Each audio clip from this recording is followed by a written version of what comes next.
Hi, this is Marlene with Miami Ghost Chronicles, and I want to welcome you to another episode of Stories of the Supernatural. Whether you're watching a video or listening to a podcast, please like and subscribe to us so that you can get notification of when a new show is released. Links to videos or MP3 files can be found on MiamiGhostChronicles.com. Go to MarlenePardo.com for information on new book releases. I narrate several podcast series that can be found on major podcast platforms and can also be listened to via Alexa, Sonos, and other home systems. Look for Supernatural Storytime for scary storytelling, Nightshade Diary for classic horror and adventure stories, Stories of the Supernatural for interviews with different guests on the show. If you want to get noteworthy news about the paranormal world, true crime, conspiracy stories, and anything that is just plain weird, just visit Stranger Than Fiction Stories tab at MiamiGhostChronicles.com or find us on Blogspot. I want to thank you for being part of my audience, and I think you are all wonderful. Hi, everybody. How's everybody doing? Good, I hope. I'm doing good. Everything is good over here. Something I forgot to remind you guys, so that's why I'm going to say it up front. Please sign up for my newsletter. Okay, I've got a newsletter that goes out on Substack, and I usually send weird articles, and there's links to any of my projects, the books, videos, any of the other series that I have that are podcast series, Nightshade Diary. I have all those links, and I send them out like once or twice a week. And also, like I said, whenever I'm, launching a new book, all that neat stuff is in there. So go and if you go to MiamiGhostChronicles.com, you're going to find links there to sign up for the newsletter or for anything else, links to any of the videos, links to any of the podcasts, whether it's this show, Stories of the Supernatural, Nightshade Diary, Supernatural Storytime, or even the Eerie News, which is the latest one that I put out, which comes out about every 3 days, which is just weird stories from all over the place. The weirder, the better, right? And also, I wanted to talk about my sponsor.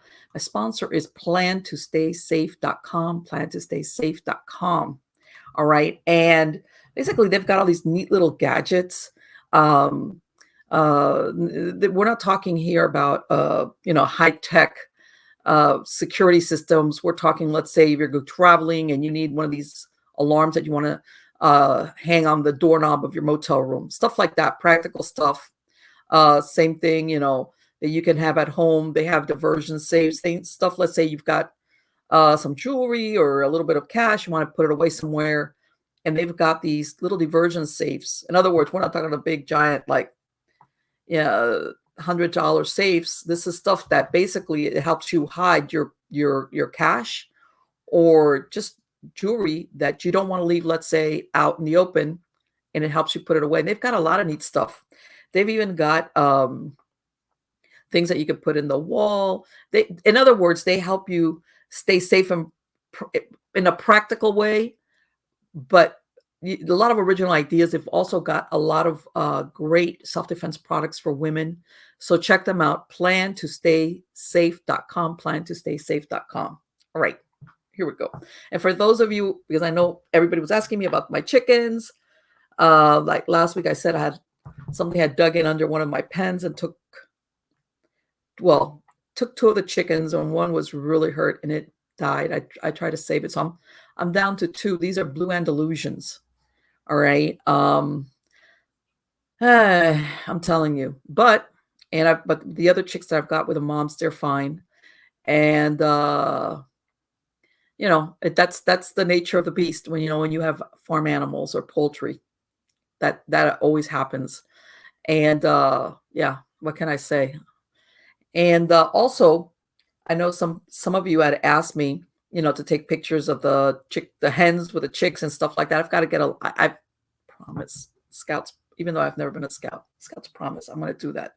Matter of fact, what I want to do is, instead of taking pictures, I want to take some videos of all the hens. That's why I keep them. A lot of times people have asked me, oh, you've got the hens with the chicks inside a cage, even though the rest of my flock is free range and they forage all over the place. I do that specifically to guard them from exactly that, because I've got iron bars at the bottom and all around, and that's the only way to survive, especially if you live out in the sticks like I do. Okay, let's get on to the good part. And the good part is who I have as a guest tonight. This is the first time this gentleman's been here. His name is Ken Goudsward, and he is a best-selling author and independent researcher whose interests include archaeology, philology, ontography. He writes in a variety of genres, including nonfiction, science fiction, dark comedy, and poetry. His books include Magic in the Bible, UFOs in the Bible, Enuma Elish. And at the end, we'll go ahead and we'll put out his his website credit is going to be on the credits of the show, but we'll put out for the podcast listeners where you can find him on YouTube and also on his website. Help me welcome him. How are you doing today, Ken? I'm great. Thank you for having me. It's great to be here. No, on the contrary, it's my pleasure. I'm going to ask you, let's get that. Did you go into this field by accident? Was an experience that took you there? What happened? Well, yeah, I guess it was sort of by accident and sort of a little bit by experience, but probably not the type of experience you might think. I grew up very heavily involved in the church, and so for the last, well, I don't know, it's hard to keep track of time nowadays. I'm getting to be 52, so but for many years I served at church and led worship, and I was a deacon for the last few years, and as kind of part of that was sort of like almost like sort of trying to almost sometimes churches get in kind of a rut, and sort of like, okay, well, what can we do here? And part of that was sort of really looking into I started noticing a big difference between Jesus's ministry and the ministry that passes for ministry in today's church, and it's very different. So studying Jesus really got me into a healing ministry, and so that was interesting because that's sort of paranormal in a way. And then from there, I became interested in the parallels between that kind of thing, the kind of things that you do in a healing ministry, and what would be typically considered magic. And so there are a lot of parallels there. And so that was what got me down the path of writing my first book, Magic in the Bible. It's not my first book, but the first book that's sort of along the kind of things are getting a little bit weird. And then from there on, I always was really a big fan of ancient aliens and the whole kind of paleo contact theories, but I never really knew what to believe about it. But it was always fascinating to me, so I decided to kind of do a deep dive and see, because you have guys like Eric von Daniken and many other authors who will basically say that there are UFOs in the Bible, but they're kind of just saying it, and they don't really do a lot of in-depth in terms of here's why they think that, right? How did they get to this conclusion? So I thought that was an interesting question, and I wanted to see if really there was any evidence in the Bible itself. And it turns out there is a ton of evidence. So I ended up writing this book, UFOs in the Bible, which is right here, and it's a good sized book, big enough to have a spine on it anyway. And through that, just really was fascinated to find out how many UFO encounters are in the Bible. It's almost not even an exaggeration to say, maybe a slight exaggeration to say that pretty much every character in the Bible is a UFO contactee. Let me ask you, do you think, and I imagine this is something like you said, that once you go in depth and you study it, looking at it, like, is this what it is? Are we talking about people not understanding, how can I say this? Something that we could interpret as being a UFO or an extraterrestrial visitation versus something natural but just misunderstood by the people living in those times? Right. So there is, of course, it's conceptually difficult to explain what you've seen when something strange happens to you. And that is still true to this day. Even though we have language around it, we can say, hey, I saw a UFO. But that doesn't really truly convey what it is that we saw. So people end up talking about, I saw a light, I saw lights moving, but Right. it's not literally a light. I mean, there's lights associated with it, but it's not simply a lamp floating through the sky. So even when we do have the language for it, it still is somewhat insufficient in a way. So take that back to people who lived in, like, not Stone Age, but pretty close to it. Hmm. They're typically, technically they'd call it usually Bronze Age. A lot of these Bronze Age, Iron Age. characters in the Okay. Bible, All yeah, right. and so they didn't have uh, the language for machines.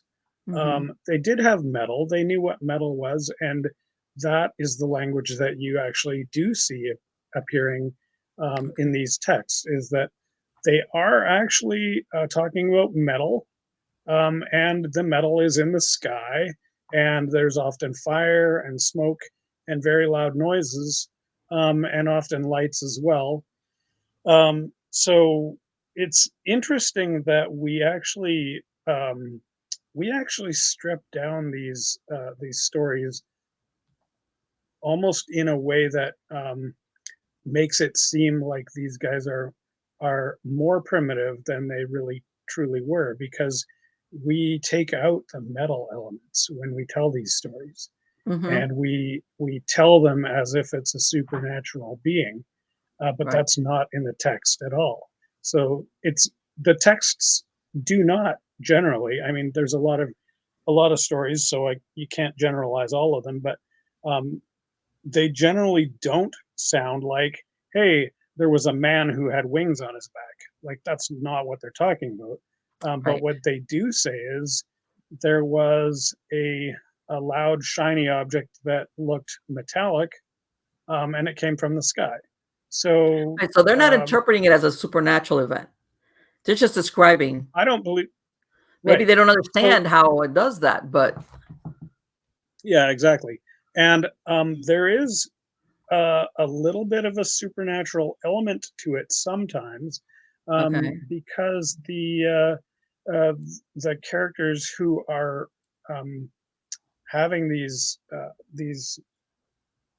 visitations are sort of, in some cases, already sort of leaning to that um, supernatural, I guess. But it's strange because um, they don't generally say God showed up.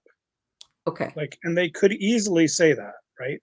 Because Mhm. they Sure. have the language for God, and there's actually a lot of language around what the concept for God was in their mind, which we are also misinterpreting because we roll up a bunch of their different concepts into one.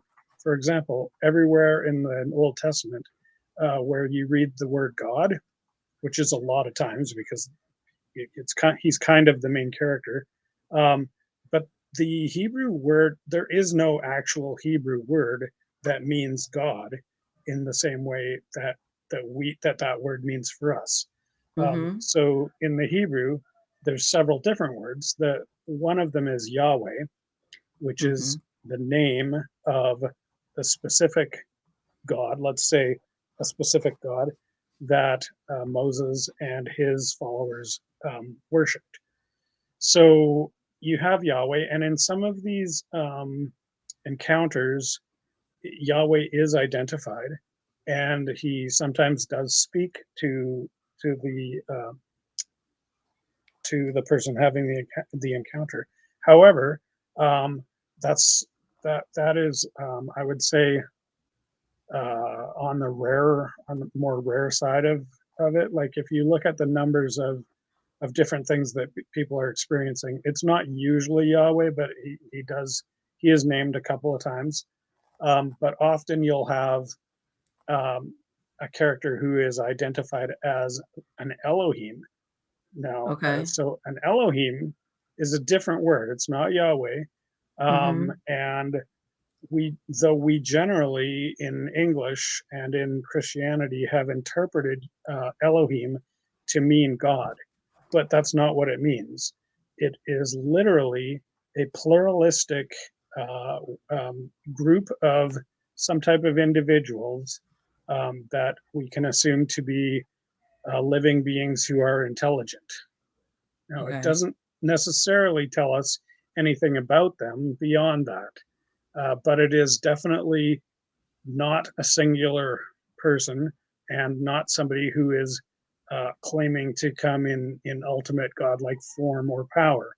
It's in generally not like that at all. It's usually somebody who seems to be maybe a little more than a regular human being, but also not like this the whole God concept that we think of. Um, Often Elohim is seen as or is basically the author of the story is identifying the character that he's witnessing as an Elohim. But Mm-hmm. sometimes it's not even that. A lot of times it's they're actually just called a messenger, Okay. and many times the witness is getting some kind of message, and that whole messenger thing has kind of evolved into what we generally consider to be angels, but they're the biblical case for our view of what an angel is pretty much non-existent in the canonical Bible. Uh, Okay.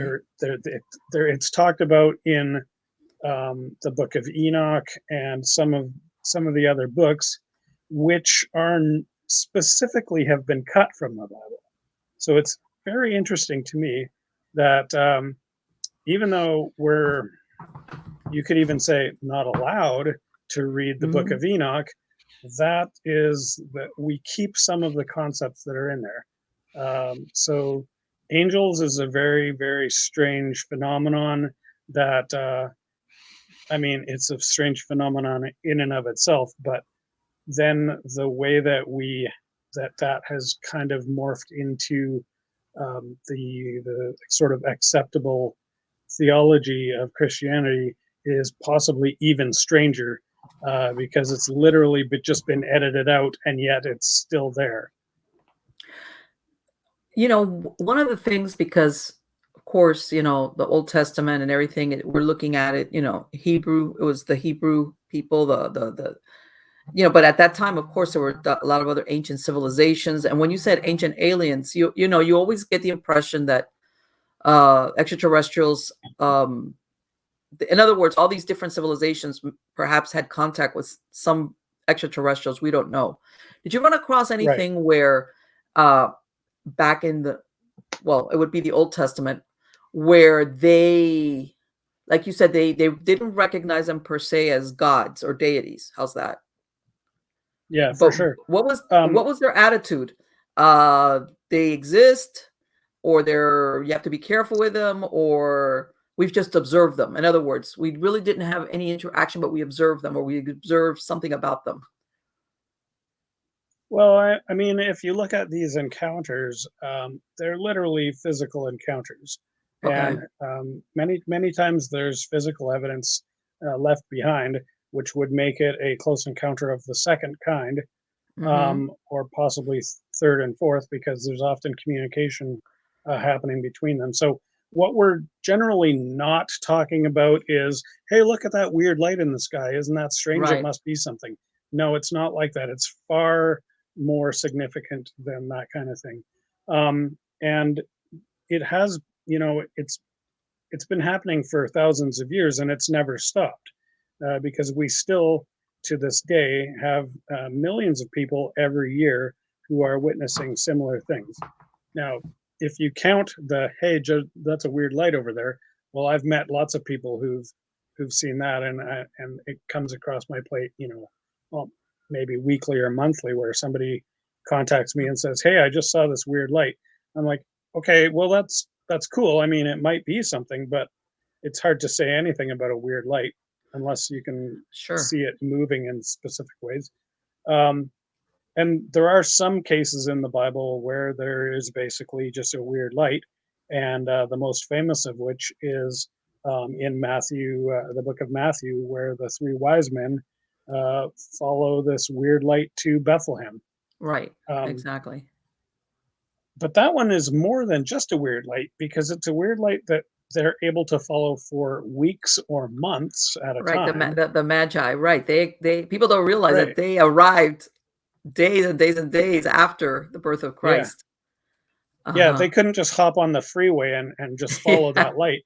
It's gonna take weeks, or like it's gonna take a long time. They're on foot, or possibly with donkeys or camels or something. Mhm. Either way, it's a long journey from wherever the heck they came from, which was far away. And essentially, all the Bible story says is that they came from far away.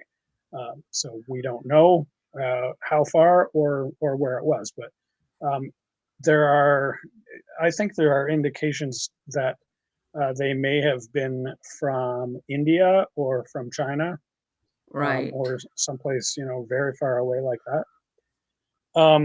But so yeah, there have always been these civilizations that have had these encounters, and therefore have stories about them. And some of the stories about the aliens are actually, well, now they're considered creation myths, Uh-huh. but they're probably not myths. They're probably based on somebody's eyewitness account, Okay. and been handed on and passed down. And many times they're not even about creation. Like, so this was another book that I wrote, the Enuma Elish, and this is Mhm. based on the Sumerian mythology. Right. But again, it's not mythology. It's literally, this book is actually the story told from a first person point of view of one of the aliens who came to Earth, or several Okay. of them. Actually, it was like a whole family business Right. that they came from somewhere else and came to Earth. So And in that particular story, it is sort of a, you can call it a creation myth, because they're not claiming to create the Earth, but they are claiming to come to Earth and to either create from scratch, it's not clear, or at least right. genetically modify what later become the human race. Right, right, which is when you think of it, I think what well, back then, even now, there's always a debate. If they're here, what are they doing here? What do they want? And Right. if you take it in as in we're talking that they've been visiting the earth, even from the times of ancient civilizations. Okay, so what do they what do they want? They haven't gotten it by now, and then you hear all these theories about um, Yeah. hybridization, genetic materials, and of course, there's different. Is there more than one race or species of extraterrestrials? You get into that whole. Did some of the ancient ones leave, and now the ones that are around today are they different ones? And the Yeah, reason those are why really good questions. right, you have this, and the reason why I asked the thing about is that nowadays, even though we're primed because of whether modern society, news outlets, you name it, just people are more primed to accepting whether it's a UFO sighting or an extraterrestrial contact, positive or negative, depends. Everybody's got a different. But I'm thinking we're talking, let's say, around that time period. All right. You would think that if they had a sighting of any type, and of course contact, I would think most people would be scared at the initially because Yeah, they they understand on some level whoever or whatever this is more powerful than I am. They just landed in a craft absolutely. or they're, you know. Uh, so Yeah. what you're talking about in that other book that you said about the Sumerians is that we're actually talking beyond the first contact. There's an actual integration into the society of that Hmm. time period. Is that what you're saying? Yeah. So, well, according to the Enuma Elish, now, what I have done in this book is I have not done any interpretation in terms of translating from Sumerian to English. Okay. What I've done is I've taken the open source translations that already exist, and Mm-hmm. I basically just interjected a little bit of my own commentary. It's pretty short. Like the book is um, probably over half of this book is the actual Sumerian, just the Sumerian texts translated into English. So, but the funny thing is that I okay, I'm a computer engineer. Mm-hmm. I've done built a lot of software and that kind of stuff, and so I have I have these things in my mind that I understand, like virtualization, databases, simulations. And when I read the story, these things are all jumping out at me that this story is a story about computer software. It is about primarily about cosmic navigation, computer systems, databases, and having to um, uh, essentially having to recalibrate that data because they are moving from uh, a place where they used to be. They have Mm-hmm. either stolen or reverse engineered or something. They've got this software Okay. from Tiamat, who used to have the software, and now they're planning to come to Earth, and they Right. have to recalibrate their software so that they can figure out, where they are, and so what it gets a lot into the what you might recognize as the signs of the zodiac, but they're Okay. really just constellations that happen to be in a circular pattern around the orbit of Earth. So these constellations are, you could use any constellations, but these are handy because they fit on the horizon as the Mm-hmm. Earth spins. And so these are the star patterns that they used in order Okay. to determine a fixed location for where Earth is because they needed to know where they were. They just pulled out of maybe they just pulled out a warp drive or Okay. whatever. I don't know how that part works, Right. but they found themselves in a strange region of space, and they had to figure out, okay, well, where are we? They had to get their bearings in terms of where they came from. So that's truly what the zodiac is. It has nothing to do with keeping time or seasons or calendars. It is useful for that, but that's a secondary purpose. What it is Mm-hmm. truly for is to figure out where is Earth located in terms of the rest of the cosmos that we already know about. Right, Because they right. It's already knew in the about middle these of all these stars. star systems or exactly, right. Hmm. Hmm. That's and that's do you think that the extraterrestrials that like you've read about in all these texts, do you think that they're still around or do you think that at some point they departed if that was their plans to begin with? Yeah. Well, of course, the texts that I am examining specifically so Mhm. far are pretty ancient, and they are generally talking. Well, so the Enuma Elish specifically talks about how they got here. It does not mention them leaving, but that's because the story doesn't. It's like the story ends partway through their story.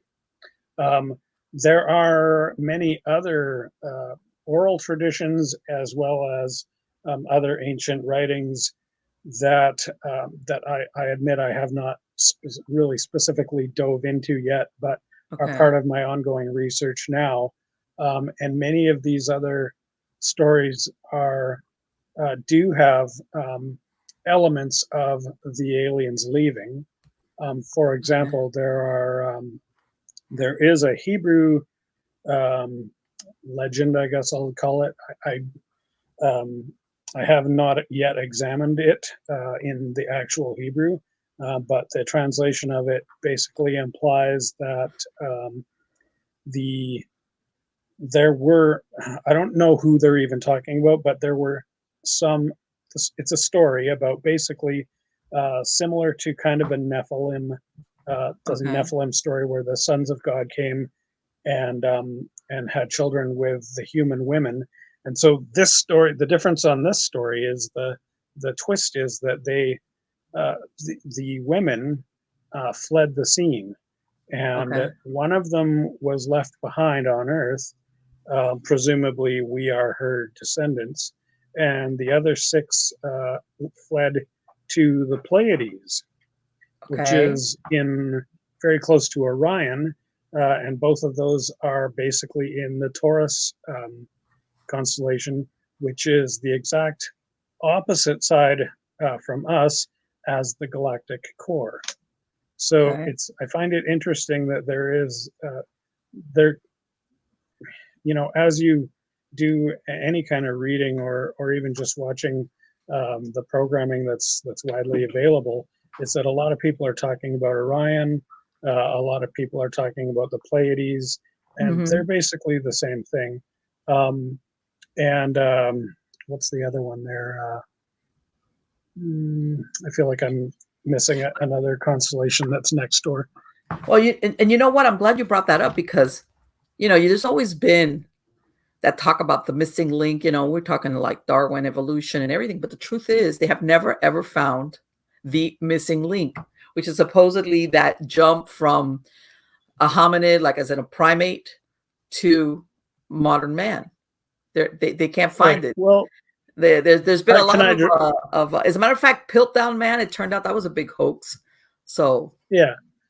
Well, so the thing is, there were a lot of hoaxes in the early days of hominid archaeology, Hmm. and to this day, a lot of the evidence that we have in that field is based on very scant evidence, such Hmm. as a single tooth becomes a new species, or in some Right. cases, like this tiny finger bone, right? Like that's all they got, and how do they know that it's a different species?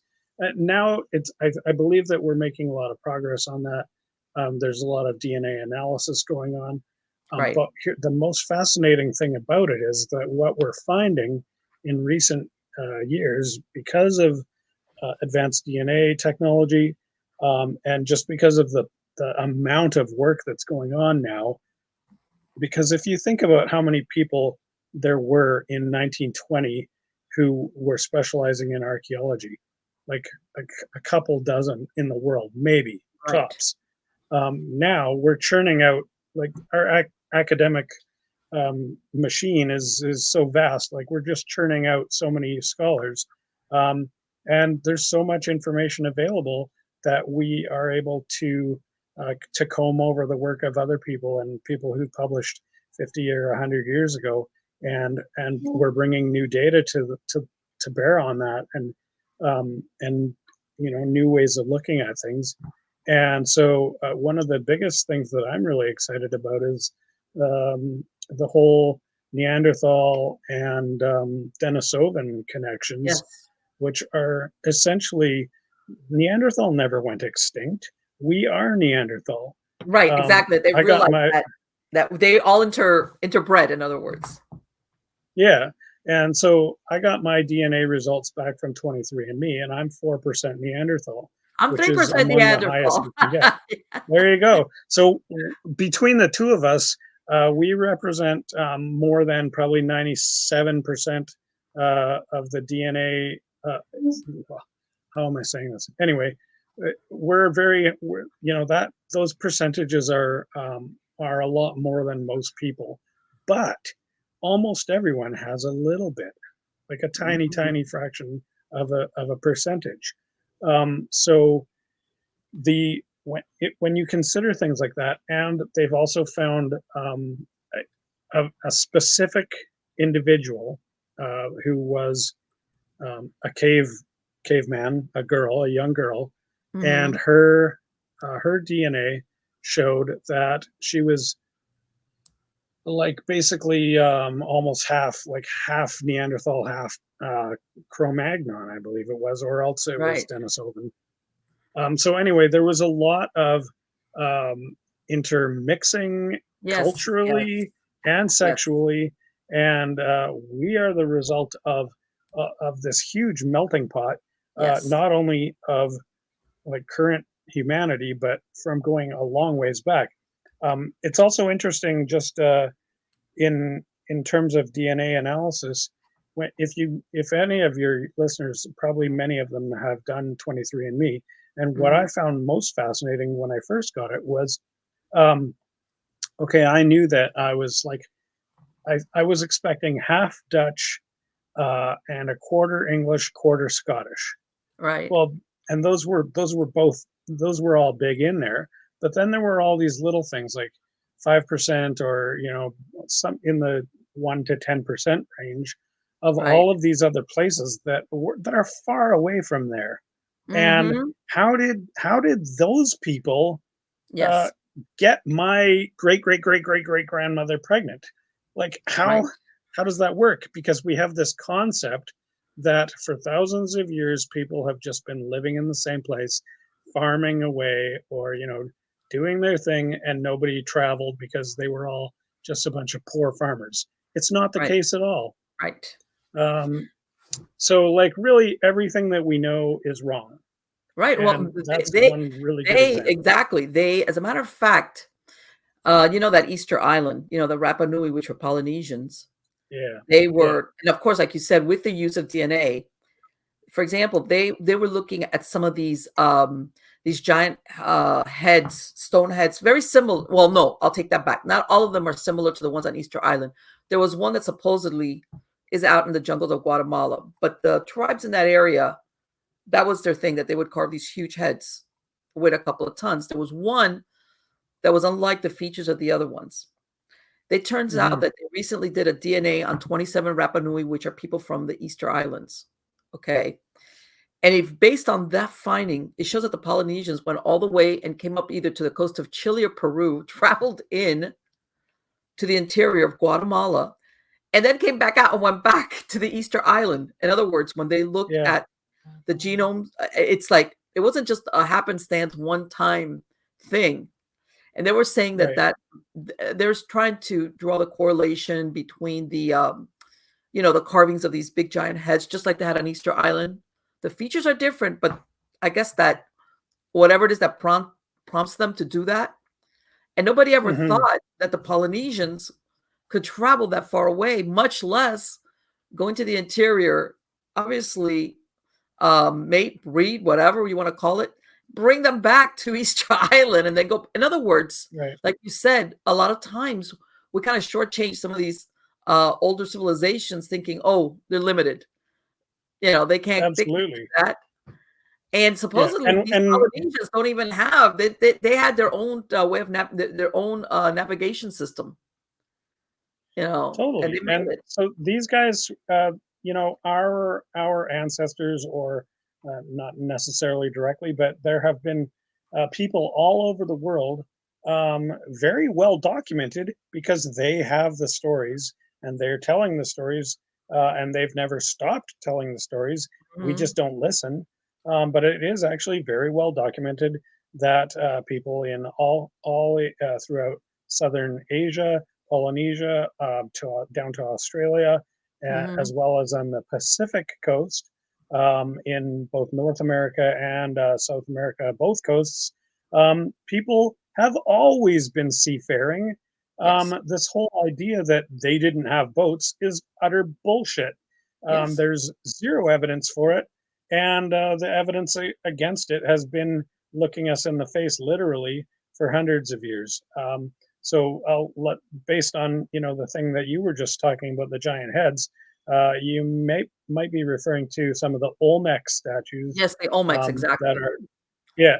And the Olmecs, these giant heads in Mexico and Mesoamerica and South America Mhm, were discovered over 100 years ago, yes. and people at the time looked at them and said, "Now this is going to be a little bit racist, but No, I this know is what exactly what you're gonna at, say, what you're the going. time." Yes, I know that. I know what you're gonna They say, but go looked ahead. at one. They took one look at this carving and said, "That's an African. Mhm, That's a Negro." yes, And, well, yeah, it looks exactly like, basically, my friend from Nigeria looks very similar to this one carved head.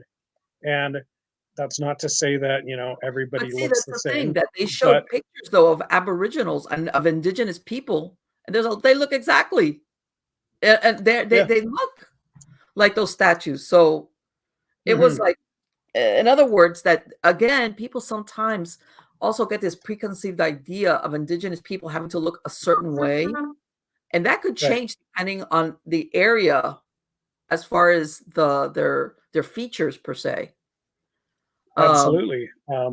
And there has always been migration um, of people and mhm, migration of the gene pool with constant right, stirring. So it's ridiculous to think that everybody always looks the same way if they're in this one particular area. Even if there is patterns that are recognizable, there are always the exceptions and people who look the opposite. right, I mean, red hair is a good example. mhm, And it's been easily tracked for through many different cultures that occasionally somebody would pop up with red hair yes, in places where there generally isn't any, and mhm. so it's the same kind of thing. Um, Oh, did you have you and ever heard of these Olmecs when you said, and I want that they discovered this is in a little town south of in southern Guatemala called La Democracia. It's like a village. It's not really even a town. Back in the 1930s, they say 1950s, but if you look at the picture, there's a car next to it to scale it. Looks like the 1930s. okay, They did find one of these large heads, but the features look a lot more like Easter Island versus the other Olmec ones, which have the wider nose, the bigger yeah, lips. I don't know if have you ever seen that picture? I Um, have seen that. I don't have a copy of it, but I have seen right, that. right. Some of these pictures are frankly really difficult to find, Yes, which kind of makes you wonder if they're being suppressed. Um, yes. and there is definitely absolutely no question that there is information being suppressed. But I have no, I'm not really interested in speculating in terms of which exact pieces of information. But if you look at the track record of the Smithsonian in how they have treated giant remains, um, Mhm. there's a huge cover up going on there. Which really shouldn't be any surprise because cover ups have always been the way to keep things under wraps. And why do we need to keep things under wraps? I don't know, but part of it is to control the narrative Right, so that exactly, you can have exactly. power. Right. Exactly, because it makes you Um, think I know a lot of these academics, especially back then, there's a lot of ego involved in their discoveries. Like you said, Absolutely. this is the version we're gonna put out, and we don't wanna go back and say, "We were wrong," or Yep. "We guesstimated wrong on the Absolutely. years." And still, that's still happening. And thankfully, it's we're in this kind of age where it's harder to get away with that kind of stuff, Mhm. but it still is happening. Sure. And let's look at Egypt Yes. specifically because there's a guy named Zahi Hawass who, for 30 years, did his level best to stop any kind of progress at all in Egypt. Right. Why would he do that? His job was he was the head of um, basically the whole cultural department of Mhm. archaeology. I forget what they call it, but essentially Antiquities, any whatever. antiquities. Yeah, exactly. So anything that had to do with ancient Egypt and museums or archaeology was under his purview. He was in charge of it, and he had final say in terms of who was allowed to do what and say what about ancient Egypt. Um, Mhm. and he made some extremely bold claims.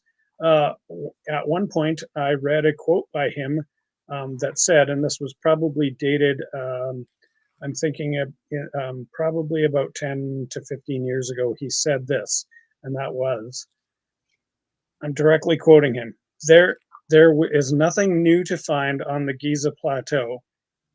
All discoveries of any importance have already been made. Now, this is very interesting considering he was just trying to stop people from coming in. But it's Mhm. interesting that approximately 10 years after he claimed that, he himself made a very substantial discovery where on the Giza Plateau. Sure. So clearly, like, Yeah, he's it's just kind of amazing the kind of shit that these guys are doing. yep. Thankfully, he he has moved on.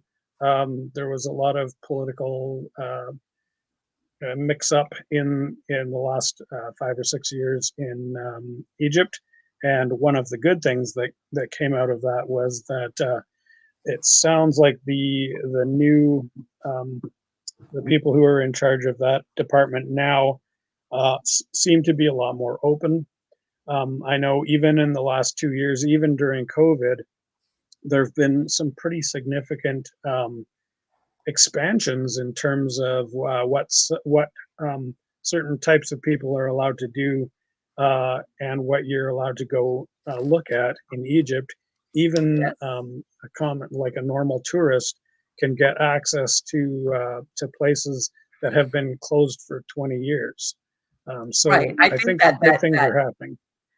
people forget it's not even a question because it's not like if, let's say, a team from another country comes in and discovers something, they can't take it anyway. It's not the question of them taking the artifacts. I think people don't realize that there's ego involved. If anything of significance is going to be found, we want us to be the ones to find it, as in, let's say, an Egyptian team. That's why I Right. think, and I'm saying Egypt, but it could also be other countries that also do that. Okay, Yeah, where for they sure. want For to be sure. the It happens everywhere. And to be honest, America's probably worse. oh yeah, Um, yeah. because can you even has there ever been an archaeological team come from another country to America? Nope, nope, nope. Not that I can Probably think not. of. Right off Um, the bat, but nope, nothing comes to mind. there's plenty of interesting stuff to look at in America Sure, that's way older than anyone is letting on. Um, sure. so I live in Canada. One of the most interesting things that we've found in Canada in the last couple of years is we have scientifically proven that the local First Nations people on the Pacific coast uh, have have been telling the truth though all along when they said we've been here since the Ice Age. Oh, So we now have a pretty fresh archaeological site that has proven by carbon dating that that exact same group, you might think of it as a tribe. It's it's mhm. kind of like they have their own culture and their own traditions and language. And this particular group has been saying that they've been in that area for 12 to 14,000 years. And that's been proven by carbon dating. Exactly. Now, this is really interesting because what you got to realize is that about 10,000 years ago and previous to that, most of the land that they would have occupied is now Mm. 400 feet underwater. So just think Boy. about how much cool stuff there is if we were really to focus on underwater archaeology, Oh, which is absolutely. a I mean, I field know that it's gotta has be more very, challenging, very little. obviously, because of, Yeah. you've gotta dive, but, yes, of course, there's a lot of things that, um, from what I'm seeing is the timeline of, how can I say, humans is much older than what we've been led to believe, as far as, Yeah. oh, when we basically came down from the trees and, fire and then, all the other stuff that they give us, that timeline, I think we have to push it way back further, than what it Yes, is. absolutely. And Absolutely. And so there's been a lot of really good progress on that front as well, especially around sites like Göbekli Tepe and mhm, certain other sites in Turkey, and as well as probably another at least a handful, possibly another dozen sites that are about the same in that same age range, and some which are possibly even much older than that. yes. Although we're still trying to get more solid evidence, because a lot of times it's difficult to prove, and there's guesswork involved. But until 10 years ago, um, everyone thought, and nobody could prove otherwise, that the first civilization was ancient Sumeria in 3000 BC. Right. So Göbekli Tepe pushed that back by double, Mm-hmm. because it's now there's civilization 12,000 years ago. Yes. So it's huge, and you can't ignore that. And I think that's really been one of the sort of major shifts in the field of archaeology, is that a lot of people who would have spent 30 years going, no, no, no, it's garbage, or yeah, whatever. Well, they Well, can't argue with it anymore. Like well, it was Gobekli Tepe is absolutely inarguable. right. Exactly. It's like, okay, you can't. It's like, I don't know. I'm sure you're familiar with the Leakeys, which was a family that did a lot of the, Yeah, how can I say, the excavations, the digs for all these, again, in search of the missing link. Turns out these yeah, people, in other words, you couldn't say they were wrong. You couldn't, you couldn't go right, against their word. Whatever they said was, that's it. If they did all the link. right. And come to find out, a lot of their stuff was, I don't want to say manipulated, but people, they wanted to hold on to their power, and God Yeah, forbid they should say, what we claimed as far as this finding. And like you said, all that maybe they found was maybe a finger or a tooth or a yeah, molar. yeah. um So, well, that's the thing, is a lot of people can't say, you know what, I was wrong, even if it was 50 years ago. But there's yes. actually good reason for that, because some of these people, now it's not probably not the same now, but back in the day when these guys were doing their work, if the Leakeys were to admit that they had made a mistake, even a small single mistake, they would have been fired, and they would have been blacklisted, and no one would have hired them, which is really difficult, because in their line of work, there were probably 5 universities, Right. which were, world class, where they could have got jobs, and they wouldn't have hired them. Right. All And their so work what are was they going to dependent on do? grants. Yeah. So it's either you're going to be flipping burgers, or sweeping floors, or Yep. you have to lie. And that's a very Yeah. shitty position to be in. Right. And the reason for it is not because of anything that they did, but because of the idiotic, like, way that the institutions are set up. Can you imagine working at a university where, if you say, okay, so imagine you're the university administrator. Hmm. Somebody comes into you and says, "Hey, you know what? I made a mistake." Oh, you're fired. That's going to be Right. your response, obviously, right? No, Right. Or that's no, no, no, stupid. no, Like, no, we're not gonna go with that verse. Well, but you know what? That thing that I thought was, no, no, no, no, no, no, no. We're not gonna do that because we're very prestigious. And I tell everybody, that first movie of Jurassic Park, at the very beginning, how they're on this dig for in the middle of nowhere and this little trailer. People don't realize all these archaeological digs from universities, they're funded by grants. Okay, somebody's got to pay for them to sit out there yeah, and dig in the dirt, sometimes without yeah, coming up with it for anything. All right. So, this is part of what you're saying is, not only if I want to keep my job, but if I want to keep on exploring out here, I need mhm, money to do that. exactly. And they love what they're doing. Yes, So, I mean, it's got to be very tempting, right? That's all of I'm course. saying. I'm not saying that they were right, or that certainly that the university was right, but that's the way it is. And economy is always a problem. Sure. Economy is a problem no matter what you're doing. Um, I mean, Or I have a if, day or job. if that university or whoever's funding it, which a lot of them are universities, even though now there's a lot of private corporations, or if that's the narrative they want. No, Yeah, that's not what we want to, no, that's not what we want to put out because, no. Yeah, okay, we'll take that right, into, in the meantime, you're going to not talk about that. right. And I'm sure So even now. you've got the academy doing that. You've got governments doing that. Sure. Not Mhm. probably from a different standpoint. You've got Yes. religious institutions doing that. So there's all these pressures that you Yes. have to somehow live up to, like whatever the hell that it is that the powers that be want right now. And yeah, it's actually a really crazy field. So I'm glad that I have a day job because my livelihood is completely not tied to To one my thing to the ability to other. say whatever the Exactly. hell I want. Right. Exactly. People don't realize that when you have somebody that's got they can control your income or your livelihood. Yeah, that makes a big difference as to like, well, I guess I'm just gonna have to shut up about this. you know. Exactly. And imagine, I mean, imagine that you go on Facebook and you say whatever opinion you happen to have about any particular topic, and the next day your boss gives you shit about it. Oh That's yes, not cool, man. But that's yes, the kind of stuff that these guys had to deal with. right, right. And I know that a lot of these and the flip side of it is that some of these wherever these universities or that they have this, how can I say, this reputation, they're it's all about more about their reputation.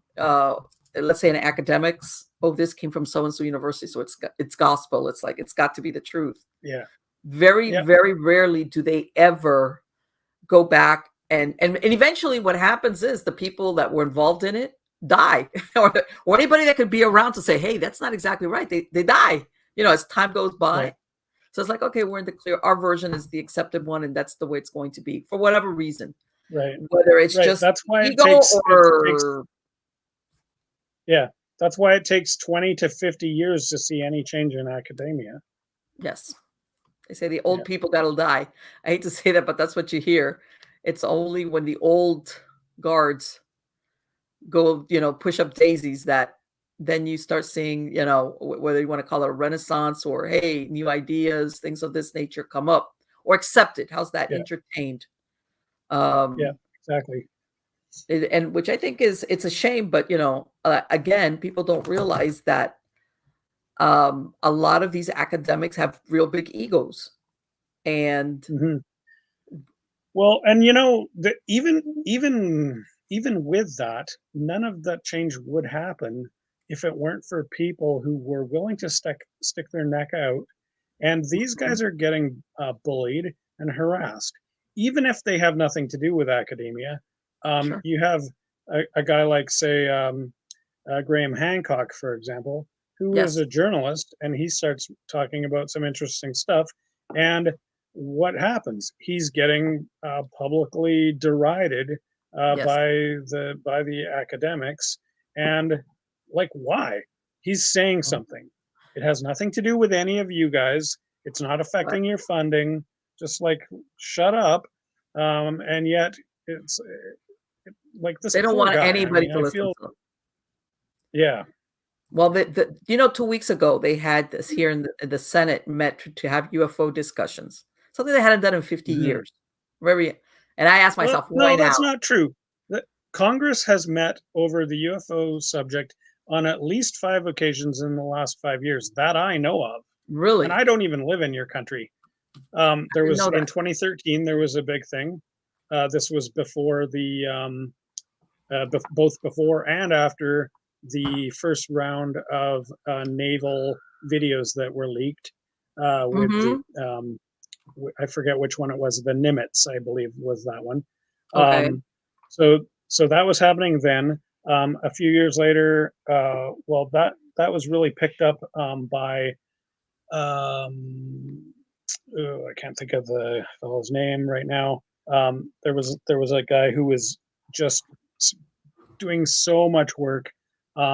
Basically, his entire focus uh, was full time, um, basically lobbying Congress and the powers that be in DC, and he spent several years doing that full time, and which resulted in a few congressional hearings. Then it was also picked up by um, the guy from Blink 182. I forget his name now. Um, Mhm. and he did a few hearings with Congress, and that was all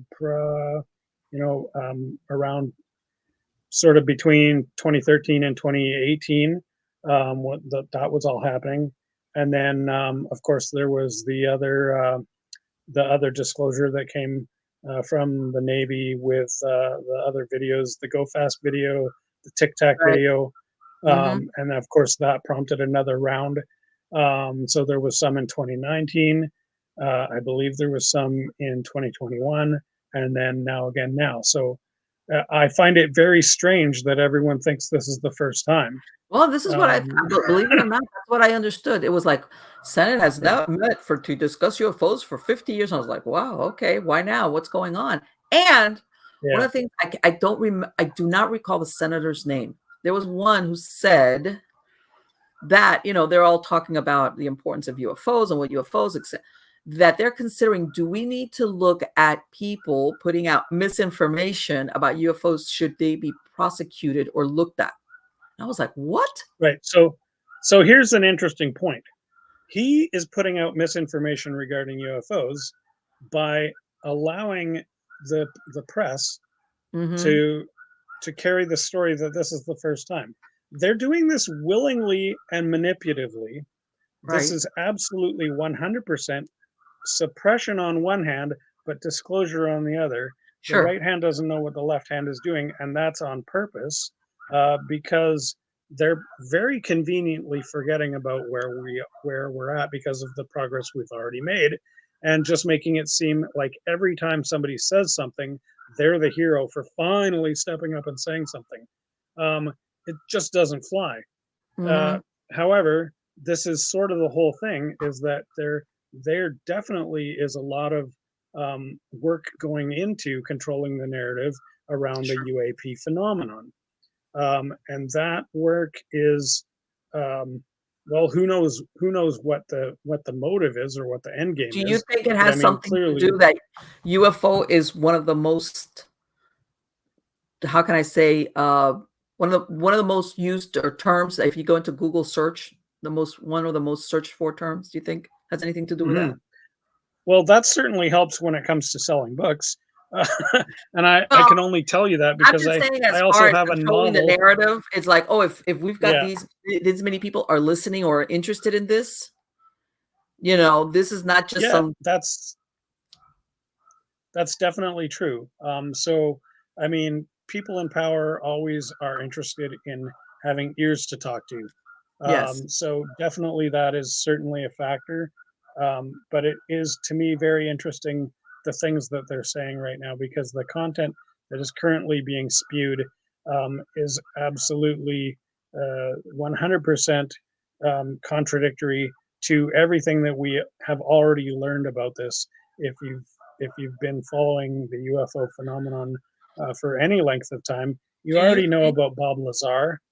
Of course. Um, But we that's the already whole know thing. about Why now all of a sudden they're looking at anybody that's gonna put out misinformation? In other words, you, me, anybody wants to talk about UFOs that they consider misinformation. It's like, okay, no, no, no, we gotta control this. So everybody here that wants to talk about it or put forth an explanation or a story, nope. And when I heard that, I was like, what in the world is that about? People have been talking about UFOs or giving their theories for how long? Now all of a yeah. sudden, Oh, correct me if I'm wrong, but don't you guys have an amendment about that yes, we do, in but your constitution? I could that's a whole nother show. I could go into what happened with our amendments, but when I heard that, it was like, "What are you talking about?" He brought it up like, "Oh, we have to consider like how important this thing with the UFOs is that people, and of course the way they phrase it is very putting out misinformation." And I was like, "Wow, that Yeah. could be anything you want it to be." You know? Yeah, so what strikes me the most right now is that the officials, the stuffed shirts, and the talking heads are really fear mongering about Sure. around the whole thing because now they're really using a lot of language like threat and Yeah. concern and security and things like this, where it's like, okay, well, first of all, you guys obviously know that it's not a threat because if you Mhm. know anything about UFOs, you know that they've been on US soil for since at least from 1947 and very, very well documented ever since. Every year since 1947. And there's been task force after task force, and probably not, it's probably not an over exaggeration to say billions of dollars have been invested in both investigating, securing, and controlling the narrative around the Sure. UFO and now UAP. This is not some, oh, is it true or not investigation. This is absolutely, we know that we're dealing with something here, and we also know that it's not a threat because we've been dealing with it for 50, well, more than that, 70 years. So after 70 years, the government is now trying to put a spin on it that, oh, it's dangerous. Why? Because they want to scare you like Mhm. everything else they're doing. The whole thing that happened in Texas and Yes. like everything that happens on CNN is 100% designed to scare Yes. you. Yes, Um, it is. I'm It not is. an American. I don't have that kind of shit flying in my face every day. And thank God, because I could not even live in your country. Like, But you know what it seriously. is? It's that, and I guess again, if you want to say it, it's like before you had three main channels and newspapers. In other words, you Hmm. get it instantaneously in your face in living color with full details. Okay. Yep. And Yep. people don't realize the effect of that constant anxiety. Why do you think, there's always been people with insomnia. Don't get me wrong. That's a human condition. But nowadays, they're even selling NyQuil to go to sleep. Why do you think why do you Hmm. think people have such a hard time getting a night's sleep, even when there's nothing wrong? It's because we're getting so bombarded during our Yeah. waking hours Everything is wrong. with Everything is so wrong all much the negativity. time.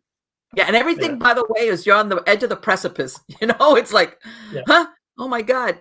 And Yeah. I tell everybody that because I used to do, well, I still am a hypnotherapist, but I used to run a hypnotherapy center for a while, for a few years. And people don't realize that what will put you into a hypnotic trance is anxiety.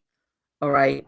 And by that, I Mhm. mean is that if you're in a hypnotic trance, with your eyes open, everybody thinks that you have to be with your eyes closed. Everything that you see, hear, everything that you take in goes direct into your subconscious mind. Okay. Right. Where usually, if you're not hypnotized, you have a filter that'll say, that sounds kind of like, in other words, you filter it, you think it out, you analyze it. And a lot of times you don't accept it as truth. How's that? Whereas when you're in a Right. hypnotic trance produced by anxiety, everything it goes straight into your subconscious mind. And of course, it takes root there.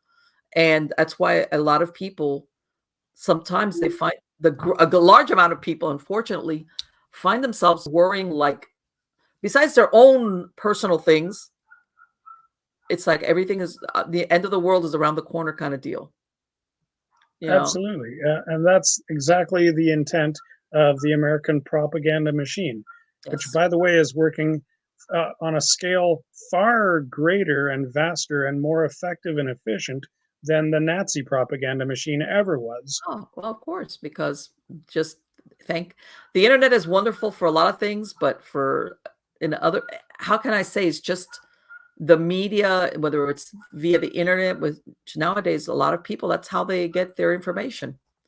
Uh, I'm going to give you a perfect example: the Johnny Depp Amber Heard uh, Mm. trial. I remember yesterday. I'm looking at my phone. I'm getting at 3 p.m. They're going to say and I was like, what? Because I really didn't follow it. I saw a couple of Right. headlines, but I really didn't follow it. And it was like monumental, you know. And all we're Right. talking about is Right. two celebrities that they had a nasty divorce, and now one was suing the other for defamation. It was like, okay, Who but cares?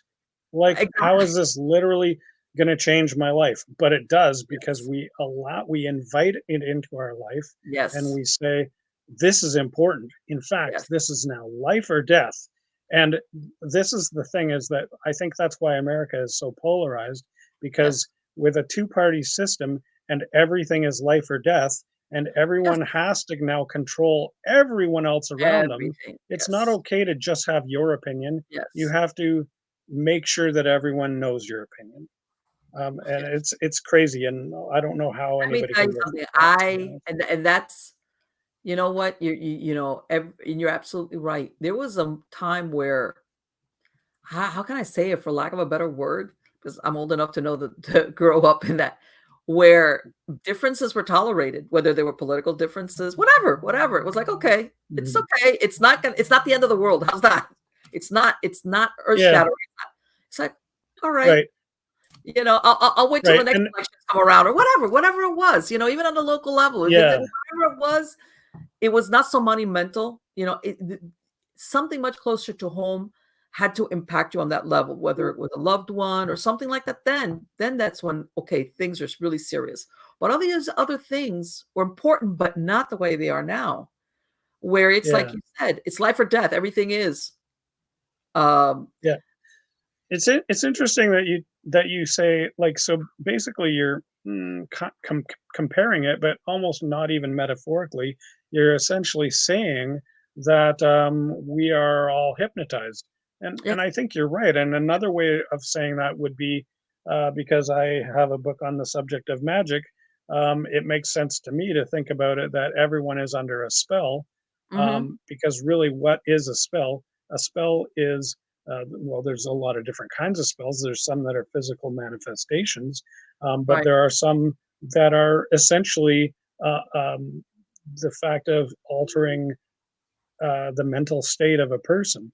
And Yes. the funny thing is when you can alter the mental state of a person, you actually are creating a physical manifestation because that person literally goes and does things based on that thought pattern that you have like set up in their mind.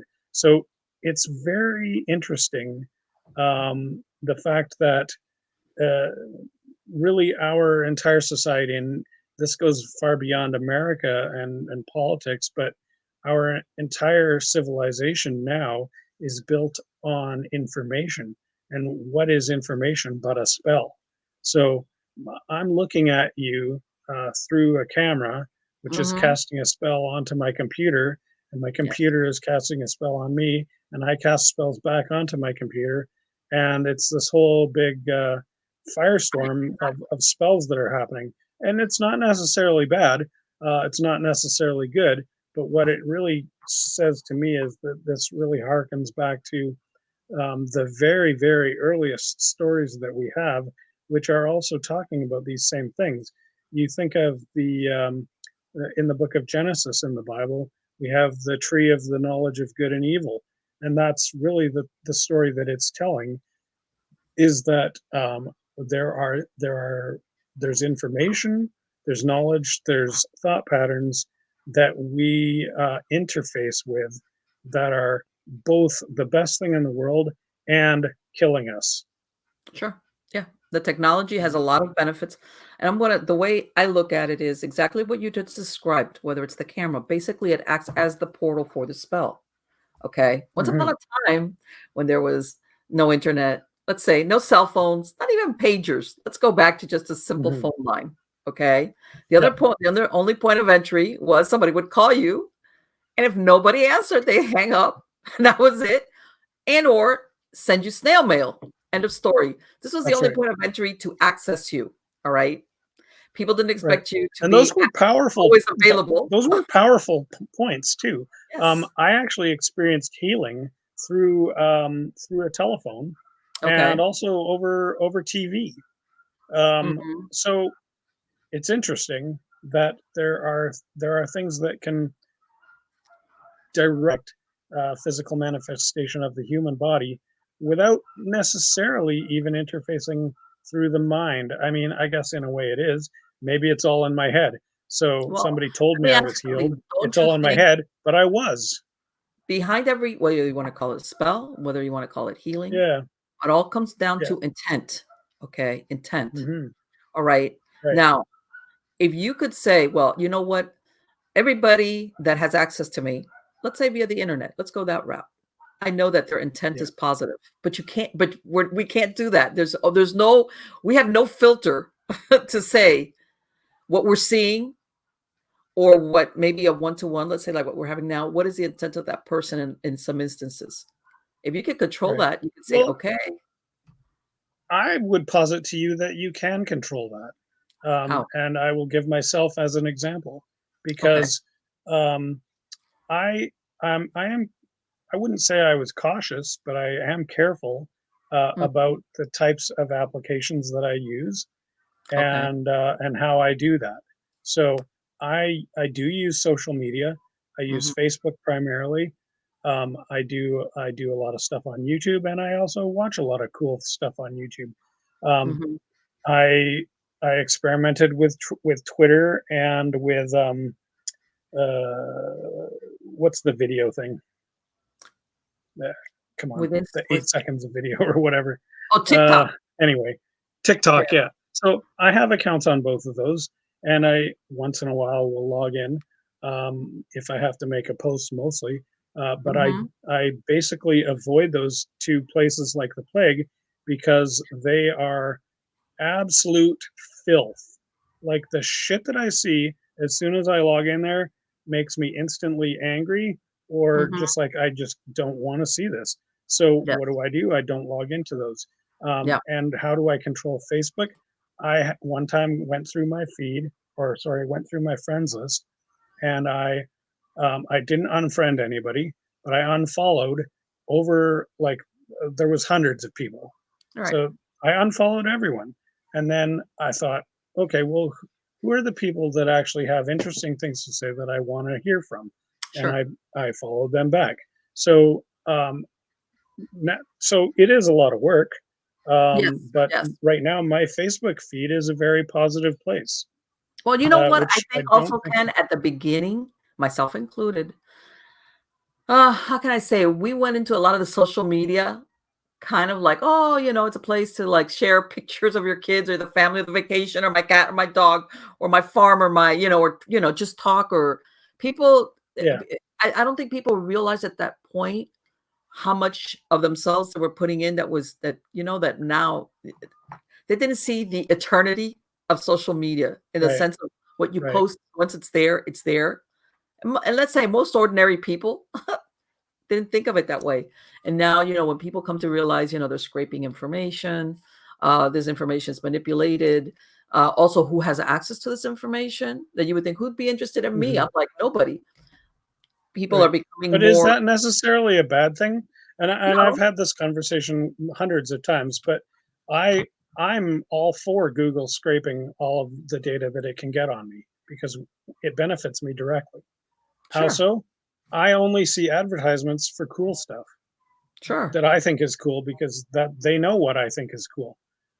So I would much rather see the same ad, even though it gets repetitive, than always be seeing a whole bunch of other random But ads that you I know what? really don't care about. I think it would be different if this tech, whoever the tech is, whether it's Google, anybody, Facebook, whatever, Mhm. they would ask you, do you want us to give you recommendations based on your activity? Okay. Whereas people were realizing I'm being manipulated. I mean, I'm sure you've heard the stories. People Well, will they be they looking do at have that. something, You and can then all you of a sudden can you start getting all this advertising for this, and it's like yeah nobody likes, I yeah. think, to So be watched. well, that's true. But I will say that at least most of the sites that I have Oh, looked at, they actually do ask you, like, for example, on now they're your doing both that. Facebook and Google, they have always had do we when they started doing the smart ads, Yeah. it was an opt-in thing. Now, I don't know if they've changed their policy, maybe. But you're right. Like, definitely nobody asked me if I would allow voice recognition software on my wife's phone to control what I see. Like, that's weird. Yes. And you're right. There's definitely a high level of espionage happening. Yes. And do Exactly. people have are people stealing your data? Absolutely, they are. Yeah. And I think a lot of people at the beginning didn't get it. We were so overwhelmed with the Yeah, convenience of the technology, whether it was social media or phones, et cetera, et cetera. Even though, of right. course, and I have my own, like I said, I've lived long enough to realize what its life is like without these. There's times that I'm very glad I have it, but there's times it was Mhm. like I want to like dig a hole in my backyard and bury it there and never bring it up. Yeah. But um, again, it's like, and you have to understand also that because of that, what we were talking way back earlier, which is controlling the narrative. You see what I'm saying? Mhm. And Yeah. even to the point, and So My husband gets mad when the phone tells him to turn down the volume, and they don't realize sometimes you Yeah. have it connected to, let's say, one of these Bluetooth speakers. So you turn up the volume so you know it'll sound loud. And he's like, "This stupid thing is telling me to turn up the volume." And it's like, on its face, it might seem like something very simple, but I think that it's very insidious. Where I know how to modulate volume to my comfort level. Don't worry about it. That's thanks. I Yeah, kind of yeah. But you're right, because it is the tree of the knowledge of good and evil, yes. as everything is. That metaphor applies to literally everything. Mhm. That might be the most brilliant part of the entire Bible right there. I But think okay, that so earlier, because we're talking about motivation and controlling the narrative and this kind of mhm, thing. So it's obvious to me that the ETs have been here for at least 10,000 years, um, possibly way longer, and they haven't destroyed us yet. Although they probably have tried to, and they probably actually have destroyed us several times and then rebuilt us, which is one of the reasons why um, your point to the missing link is that yeah, no, we were basically trashed and rebooted, and uh, there's no direct flow because it's an abrupt stop and a new upgrade. You can't, if you look at your old computer that had Windows 95 on it, mhm. there is no slow transition to the No. computer you have now. There's only abrupt transitions when you bought a new computer and it had the new system on it, and it's entirely possible that that is what has happened to us as a human species and possibly to every other species on Earth. Um, Do you think then the stories of Atlantis or an Atlantis-like civilization are true or have some basis in truth? well, absolutely. Let's look at this from a practical point of view. So, um, who is it that we know of who is a very smart and well-respected Greek scholar who is the biggest proponent of where we're getting our information for Atlantis? It's Plato? Plato. Well, Mhm. Plato is basically everything that Plato says is the basis for science and religion that we currently still use to this day. And there is maybe there's some twists and some refinements, but essentially the entire concept of scientific discovery and the entire most of our very basic religious concepts all come from Plato. So Plato's like the ultimate go-to dude who we all love and adore, and he can do no wrong. Oh, except for this one thing that he said that was total horseshit. Yeah. Really, really. So not only that, but he gives very well documented history for where he's getting this information. He says specifically that this information was given to him by not. He's not making it up. He said, my ancestor Solon told me this information, probably in writing because Solon was several generations earlier. I don't believe it was his grandfather. I believe it was his great great grandfather. Um, Mhm. and Solon's information was also very well documented because it was passed on to him during a trip to Egypt, where now keep in mind at this, not everybody could just pick up and go from Greece to Egypt. Sure. Solon was funded, academically funded, um, possibly by the state or someone with deep pockets who was specifically paying for Solon's expedition to Egypt, specifically to gather information and to learn. So he was maybe you could maybe think of him as I was going to say a transfer student, but that's not really very accurate because Solon was like literally like the number one um, head philosopher probably at his time. He was certainly very high ranked. So we have a very, very high ranking, well funded individual going from Greece to Egypt and then passing that information along to Plato.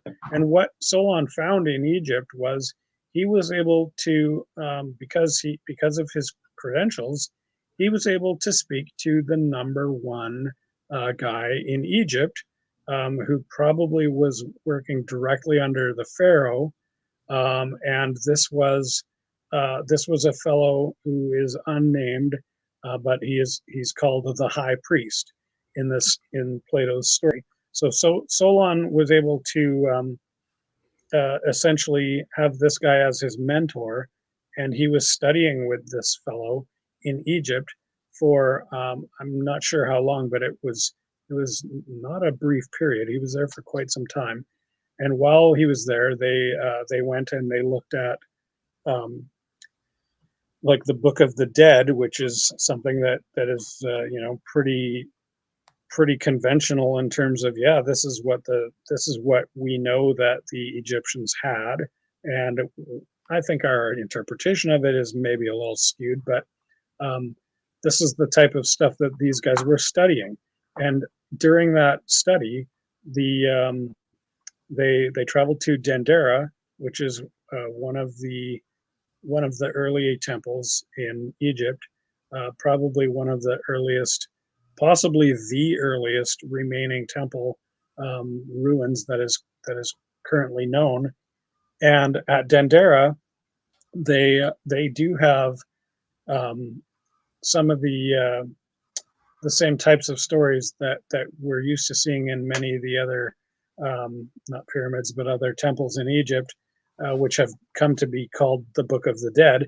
And so a lot of that stuff is also encapsulated in the Dendera monuments, but also Dendera contains um, earlier material that predates that by thousands of years. And according to Solon, um, I, I believe Solon wrote that material was telling the story of 9,000 years prior. Okay. So I don't know when those temples that he was looking at were made, but somewhere during that 9,000 year period, some events happened.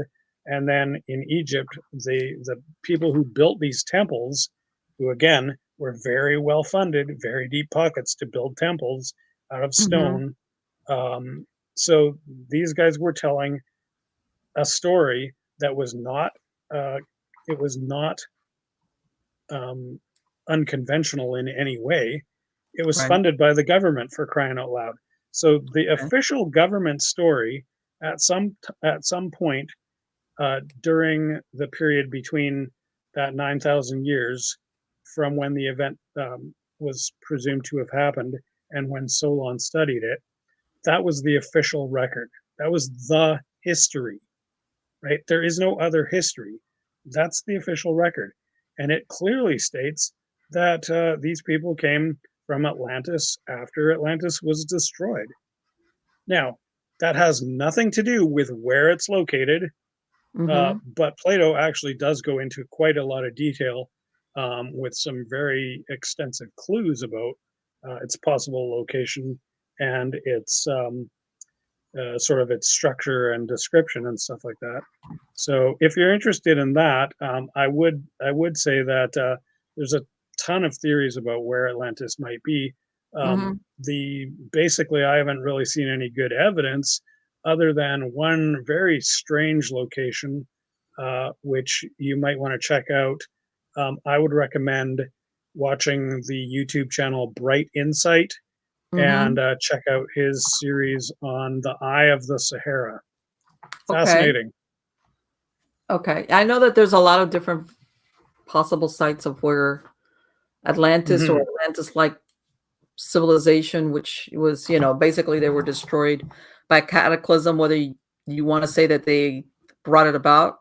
There's different Right. versions of that. But But I think also that it's a bogus question. Where is Atlantis is a bogus question because that's like saying, where is America? Well, you know that New York is in America and also LA. In 10,000 years, they're both going to be have ruins and rubble, probably buried under who knows what. But Exactly. to say that where is America? Well, it's New York, yes, and it's also LA, yes, it is, and it's also some little farmland in the middle of the Mississippi. It's everywhere, Do you and I think think then that that is that really the case. information, if there was ever a way to verify, let's go with the Atlantis. Let's go down that rabbit hole. If Mhm. Do you think that they would ever let it out that if they had found a site that fit that wherever it is, wherever it ended up being, or do you Well, think I that mean, the powers that be would go, no, we can't go there. yeah, it depends on who they are, I suppose. Now, Oh, has I mean, it's entirely possible that that the answer to that question is no. Of course, they wouldn't, and mm, of course, that depends on who they are. But right. if you look at who they are the same they that are controlling every other narrative. Yeah, that's what I'm So saying. if they're going to control every other narrative, of course they're going to control this narrative as well. So we do know that, like again, there's tons of archaeological evidence that says a lot of very interesting things and is still actively being suppressed. Um, Nabda Playa is a site in Egypt which was there was a really excellent book put out about 10 years ago about it. Um, and yet nobody knows about it. Why? Exactly. Well, why? These are the questions we must ask. But yeah, it's not hard to come up with examples of suppression because they're literally everywhere you look. Mhm. Exactly, exactly. And even if it doesn't have to be a big discovery, just if it's an alternative explanation, Hmm. an Yeah, alternative, well, maybe that's enough sometimes to like squelch it. And I mean, God knows, with even with as much information as put out, there's also a million ways to go with it of how to squelch it, bury it. Let's sure, say in Google absolutely, search, you know. absolutely. Go And back into the it's front page sometimes of that we search thing, and then you'll find the reference to it. Yeah, Yes, but I've there's seen a it. lot of information that is now available, Yeah, if you know where to look. Um, exactly. uh, but I mean, it's the same story that has been happening for thousands of years. We see the same thing happening now as we saw. Well, here in Canada, there's a one of the big stories of the last year or two has been um, these I don't know if you've even heard about this story, but basically we used to have what we called residential schools, and essentially what would happen is that they were the children from the native reserves were sent to live in these institutions. um, Okay. many children were killed in the schools. So that's our big thing now is we're now digging up these mass graves and going, I heard how some could this be? How could we Oh, wait, allow wait, wait, this to wait. happen? How far back are we talking here that they did this? Well, this has been ongoing for the last school was only shut down in 1997, Okay. and So it it's pretty started recent. in the mid in the 19 I believe it started in the 1940s or 1945, I think maybe. So So in other words, basically, these kids were war. being pulled out and they were living at the schools?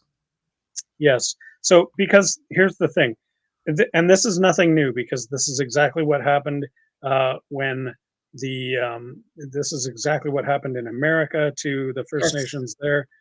This is exactly what happened to with the conquistadors in South America, and basically decimated the Inca and whatever was left of any previous civilization in South America. Um, Mhm. Burning buildings, burning books, killing everyone who knew anything, especially priests, especially government officials that were there, Right. and like anybody who had any kind of cultural knowledge that they would have wanted to pass on orally. All of those shamans, all those guys were the primary target, which was exactly the same thing as what has happened in North America, and because in Canada we were less successful than south of the border in um, some of our attempts to exterminate and uh, subjugate some of the native communities. So let me ask you And something. so, What were they doing? They were pulling these kids out. Let's say, okay, we're sending you to school. You're yeah. going to live there. And what's happening now? They're So, finding. well, okay. So post-war, World War II, there was a Okay.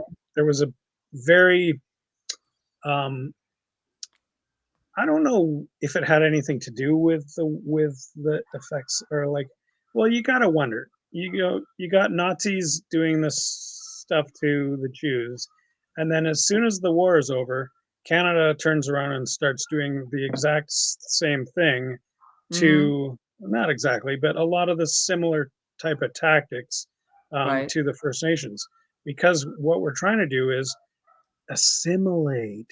We make it sound nice. We want to integrate people. Right. A lot of these same issues are the same types of issues that have happened with blacks and whites in America, and the Mhm. whole racial polarity and all that kind of stuff. So these are Right. problems that have been happening for thousands of years. Mhm. But in recent memory in Canada, became pretty good at, okay, well, we've got to do something because these uh, these Indians, as they were called at the time, are a problem. So what are we going to do about this Indian problem? Well, it's the Okay. exact same narrative as the Nazis taking care of the Jew problem. Right. So what we came up with in Canada was we're going to hire a bunch of nuns primarily and priests and stuff like that, people Okay. who have already basically volunteered to be volunteers for the rest of their life, and Okay. they're okay with it. Yeah. So okay, we'll get them to do this cool job. Hey, we've got a great job for you. You get to take care of children.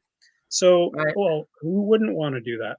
So Right. so they went into the villages and uh, basically um, they said, well, these native practices are demonic or are, so there's all this extra language being put on Uh-huh. because it doesn't fit with what we want them to do.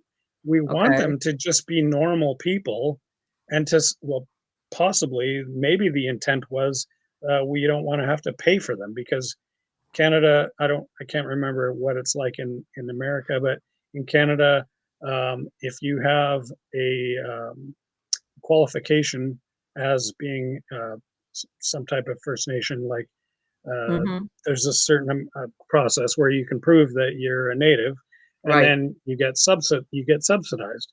So Oh, here in the whether United States, I believe it depends exactly like what you're saying. You have to prove, first of all, your yeah, lineage, whatever it is. right, But I think it differentiates from tribe to tribe, depending, if they have even the what you call it, the casinos, whatever it is.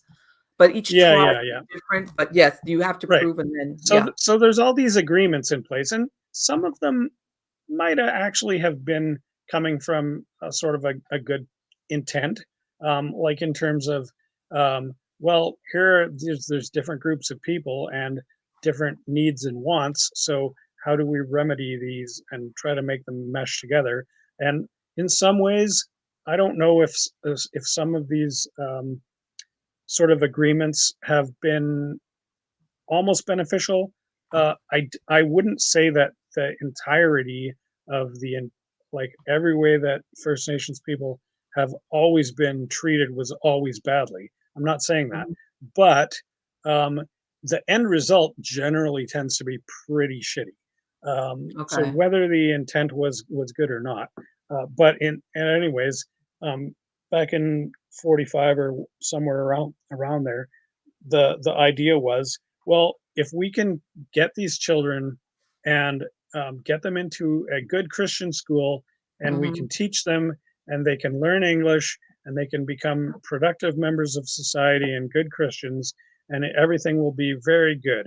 And then, well, I don't know, maybe we can stop paying them. I don't know if that was a factor at all, but Okay. it could have been completely spiritually biased or based. I don't know. Yeah. I know So it's mostly political. So Mm-hmm. really, it comes about control. So we want to control these people, and we don't like what they're doing right now for Okay. whatever reason.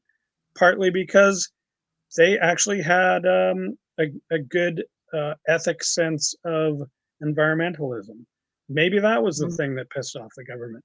I don't know, because the government at the time, don't forget, was really involved in a lot of projects like dam building, road building, Sure. railways, and all this stuff, and expansionary. And a lot of the more environmentally minded people saw problems with that, and sometimes were not afraid to speak up about it.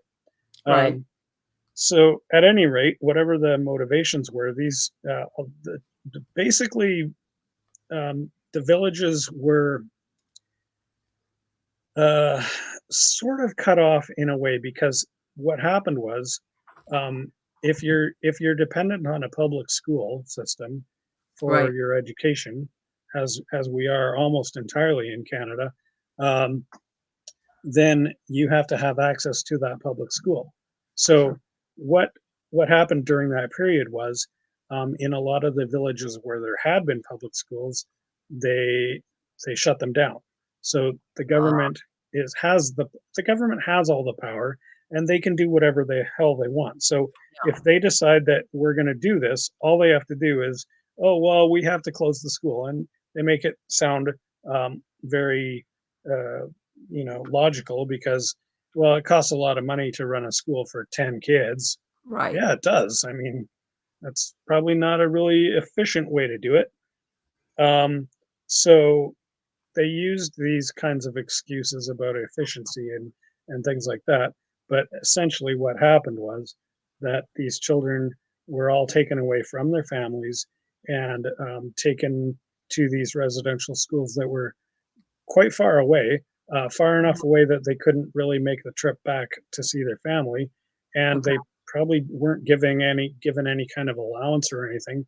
And Mhm. the families had a difficult time traveling to where the children were, Right. and once they did get there, they probably weren't very welcome.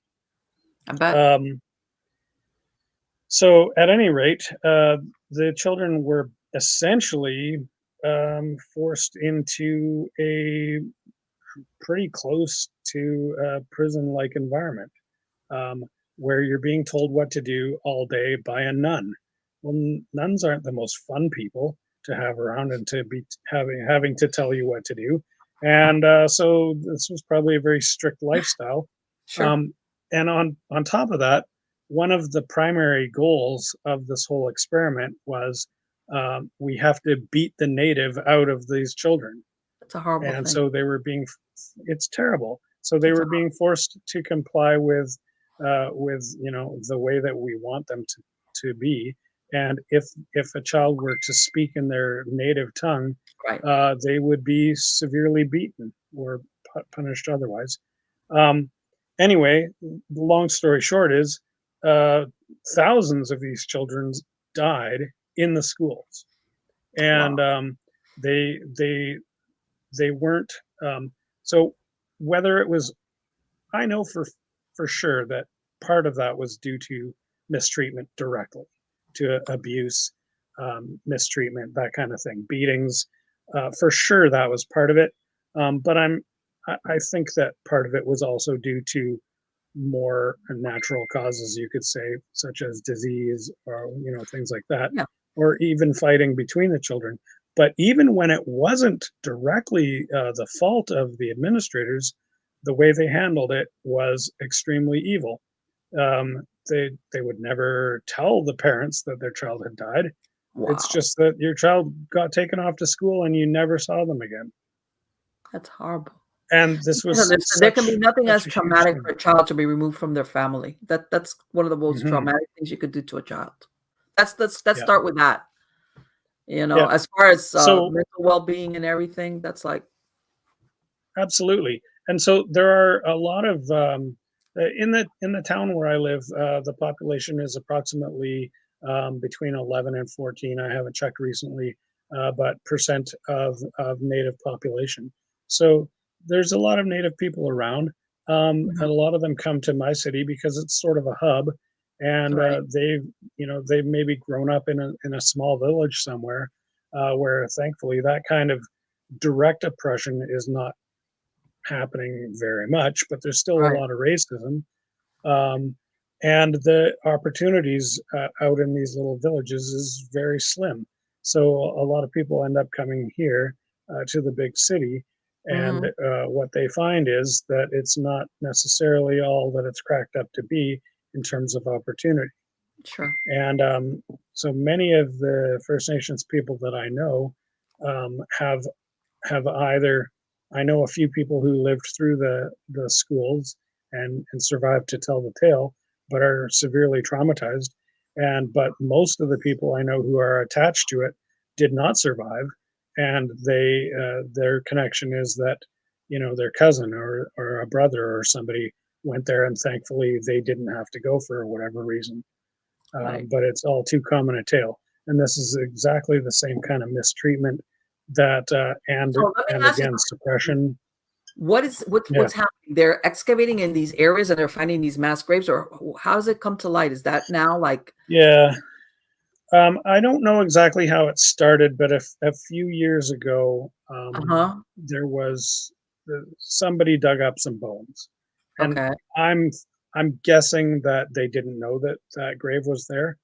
right. Um, but once they found them, and once they realized there was like 100 kids in here, in a big hole, and once they began to realize that this kind of stuff was happening at that one school, they started And they checking at started other looking at other schools. schools. Okay. Yeah, so now the death toll is over 1,000 by easily, at this point. Oh my God.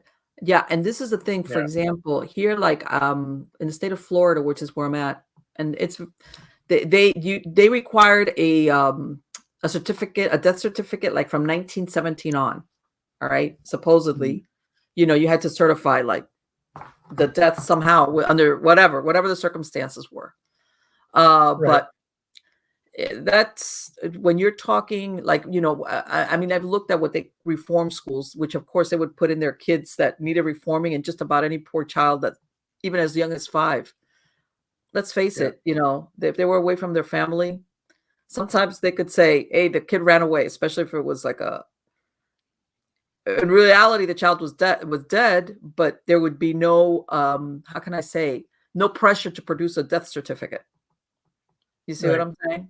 Even Yeah, if they could exactly, and tell the so child was dead. even though, like, this may be better documented in Canada, I have, I'm absolutely, like, I'm sure that the same type of thing was happening, really everywhere, because honestly, it's the exact same type of stuff that people always do to other people.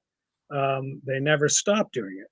So the fact that we're actually looking at it right now in a specific example, Mhm. um, is, well, it honestly doesn't really give me any hope, because we're just going to keep doing the same shit that we always do.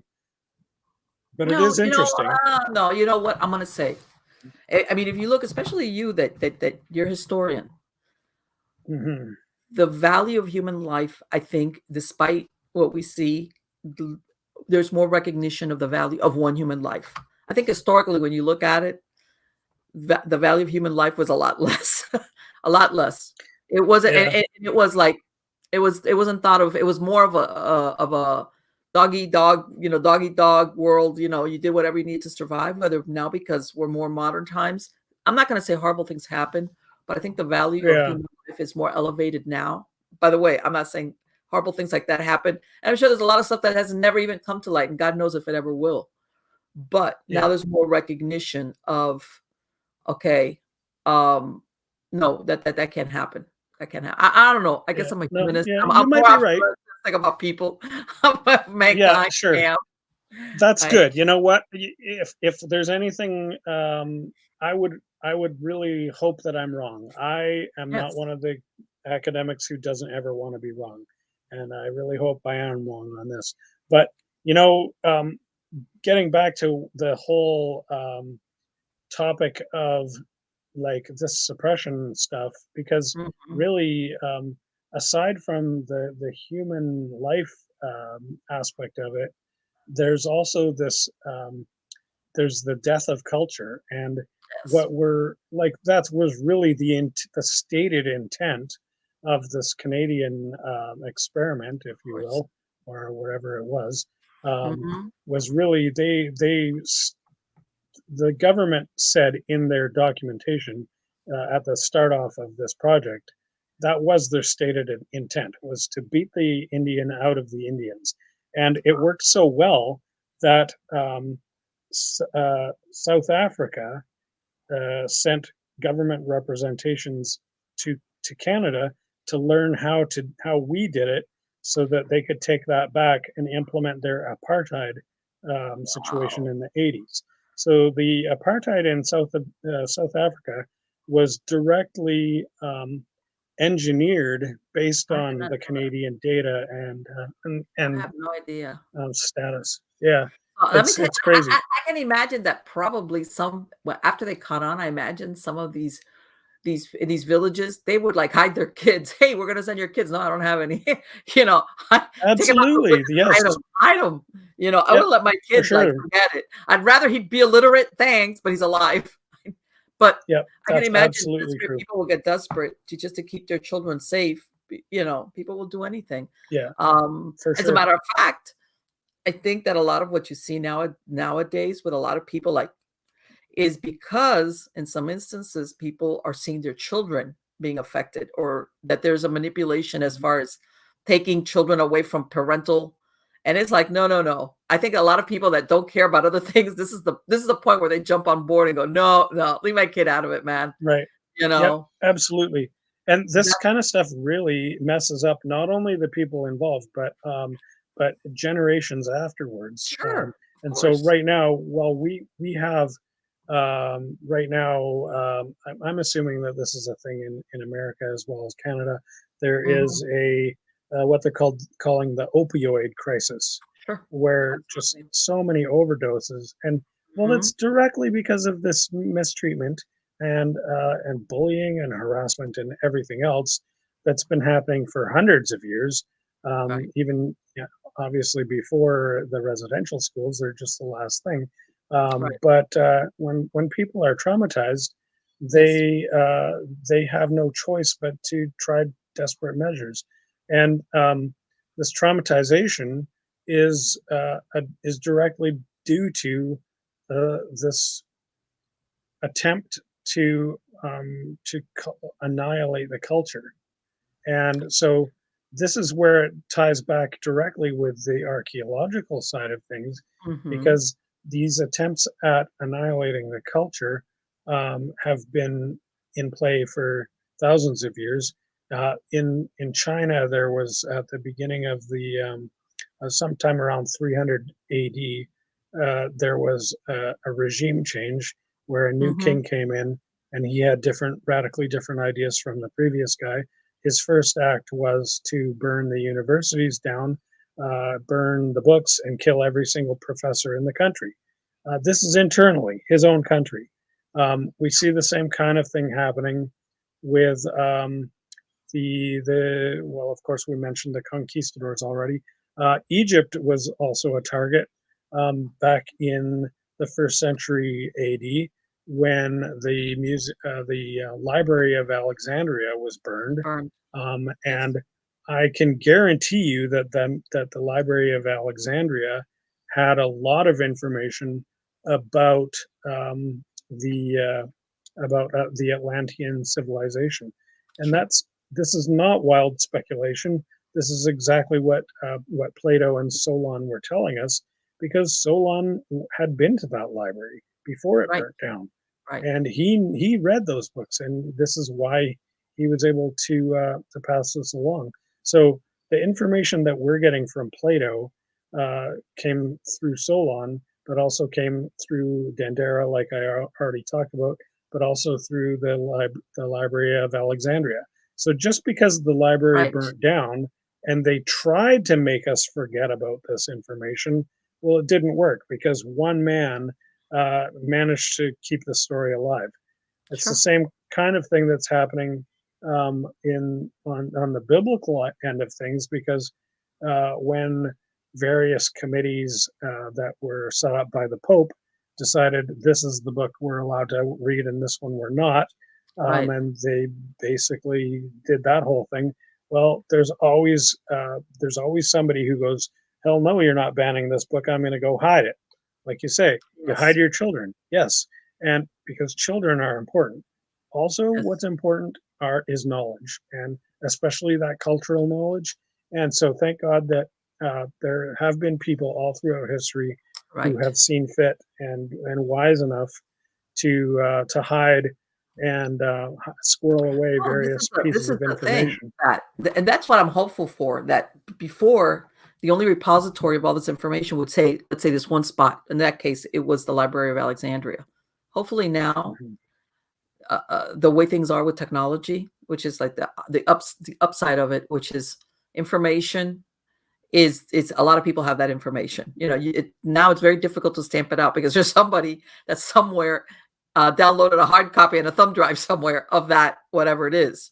So to Yeah, suppress information now is not quite as easy, or how can I say, all encompassing as before. Now it's right. much So more difficult. that's why misinformation and disinformation have become the key. Yes, yes, So yes. Like what what's the truth? enter your congressman. And what's he saying? He's absolutely straight up lying to you, because the fact that he is saying this stuff has never happened is Right, 100% right. false and And easily you know proven. what? I hate to say it, and you made a good point where you said at the very beginning, I started to research what I had read. In Mhm. other words, that's something what we all need to do and not take everything at face value and assume they could be lying about this.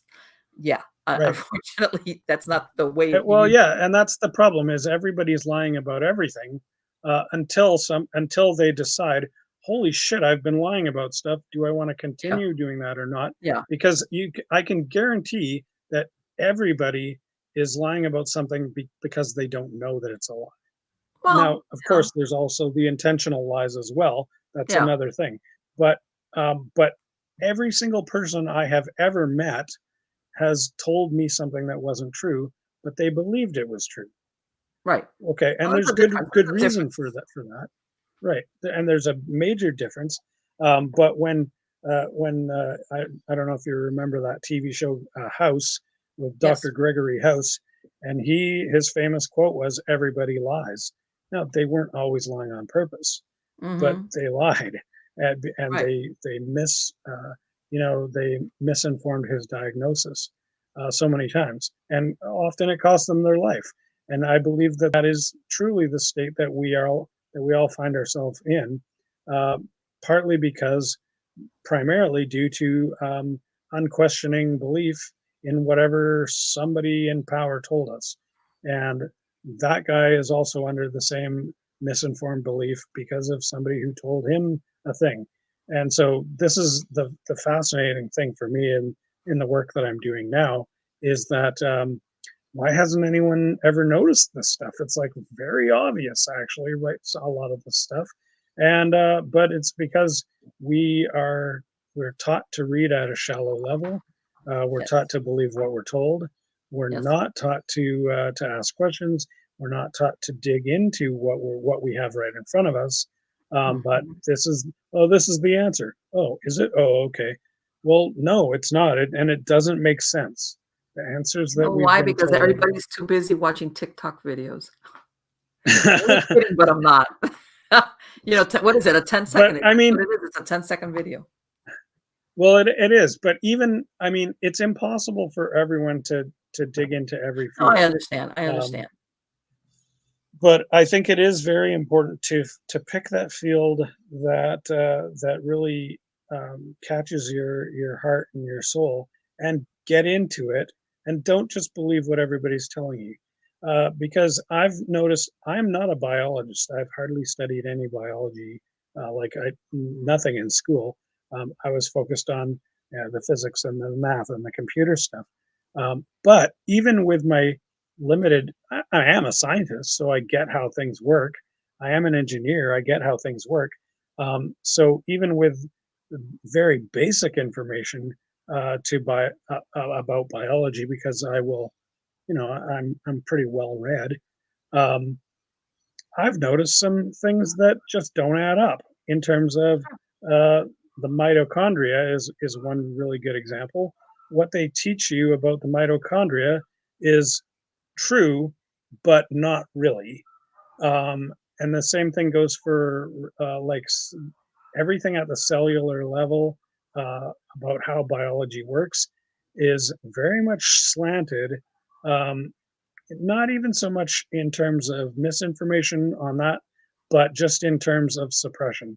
Because any biologist who knows truly how this works will notice very readily, because it's quite apparent, even to somebody like me, that the concept of a species and the Mm-hmm. concept of a an organism is fundamentally flawed, and yet we're not throwing it away because it's too complicated to think about it the other way.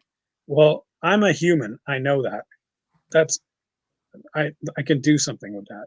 Okay, but actually, I'm a collection of a whole bunch of like other collections of a whole bunch of other sentient beings that make up my cells. How do I deal with that? That's I don't have a framework for that, but that seems to be the truth. Well, I think that partly what you're saying is that despite whatever you read, that you have to keep an open mind, as in, I can believe this up to a certain point, Mhm. but be always open to say, I'm going to leave that door open if something makes sense, of course, that maybe even contradicts this or not, Yeah, or not. yeah, exactly. People, And to me, a big thing is putting different ideas together. So if we have any biology majors watching, take the concept of the mitochondria and of symbiosis, dig into it. You're gonna be like, there's shit in there that will blow your mind. But I can't tell it to you because I don't understand it enough. But okay. I understand it enough just to see that there's something weird going on. Spirituality, the same types of things. There's weird stuff that that are partly um, acknowledged in the Mhm. traditional spiritual channels, whether that be Christianity, Buddhism, Hinduism, New Age, or whatever other kind of spirituality you're into. There's all the stuff that's the standard thing. And then there's this, okay, but what if I also add um, take a snippet from another field? How does that mash together? These are where the real revelations are, because all the stuff that we know that's being said is there's a lot of good information, but it's all there. Really, the trick is that they all have boundaries drawn around them, and those boundaries seem to be now. I'm not really into gigantic conspiracy theories, but it Mhm. almost seems like somebody has specifically and willingly drew lines around all possible subjects, stuffed them into little boxes, and made it so that it's difficult for those to touch. The Yeah, whole church and state and never the twain shall meet, and right, we have that in every field. So the same right. is If you true go there, if you're like, you "Oh, you're a crackpot. You're going there?" No. Yes, right, exactly, there's exactly. a stigma attached But to this exploring certain subjects or certain theories, if you wanna call them that. Yes. So here's the thing: if there was such a massive, like global scale of suppression, well, we've already established that suppression is occurring absolutely all time, all around. But at what scale? Is it possible that there is a global conspiracy that is designed to keep us from knowing everything?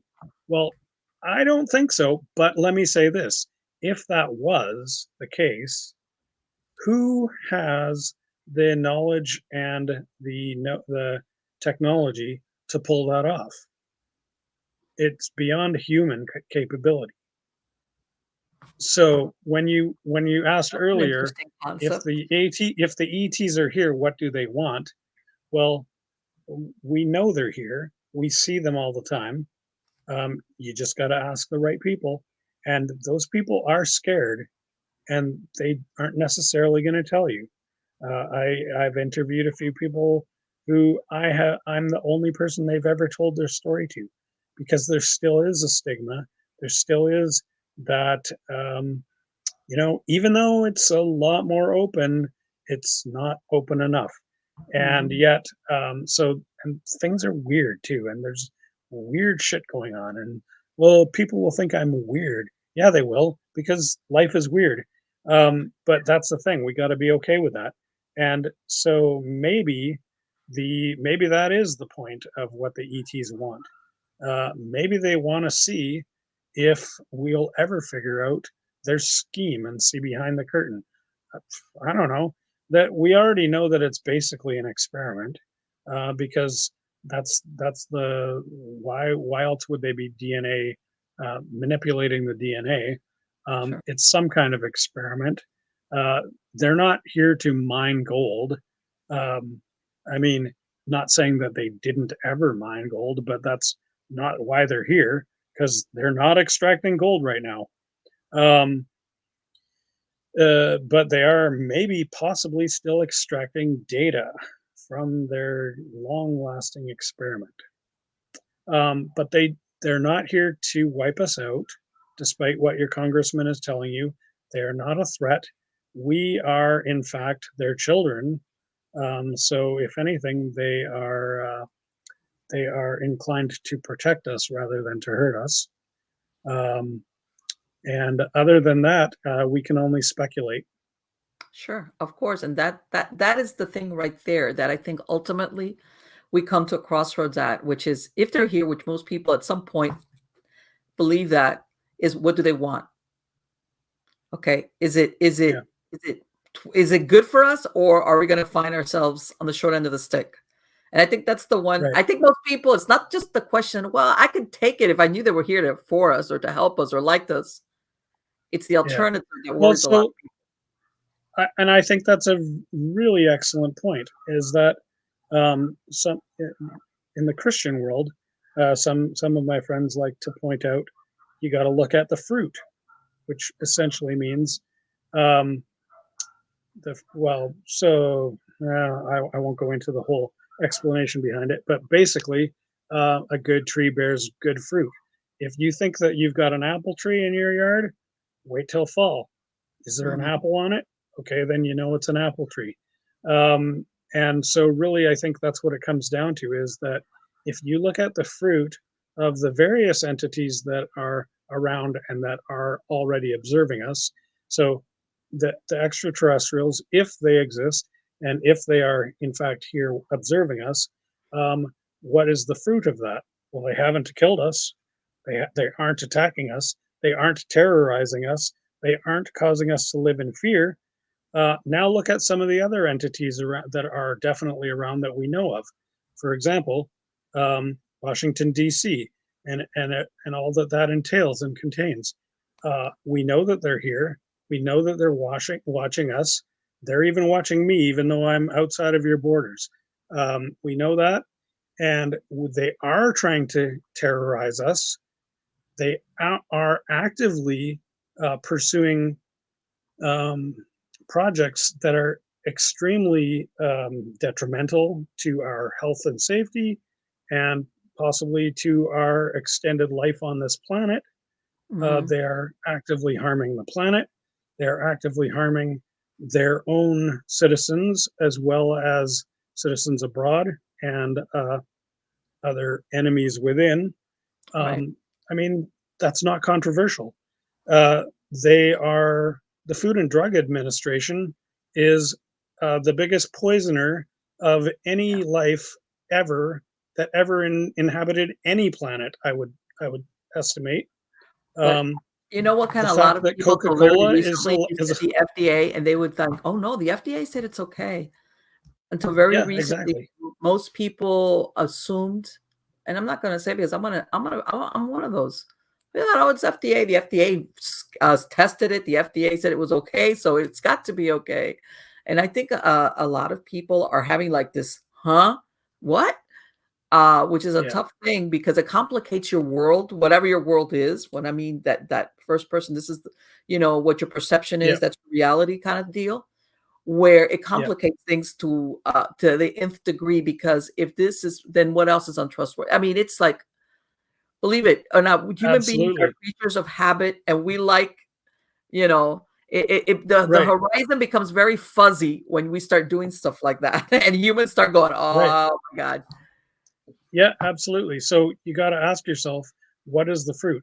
Why is the FDA actively trying to kill every citizen in America by Wow. poisoning every crop that is Oh, grown in America? By poisoning you directly with the pollutants of heavy metals and other bullshit products that are put in fertilizer and that are required by law to be applied to every crop in it grown in America. Why is that? exactly. So look at the fruit. Who's trying to kill you? It's not the ETs, unless the ETs have already infiltrated your government.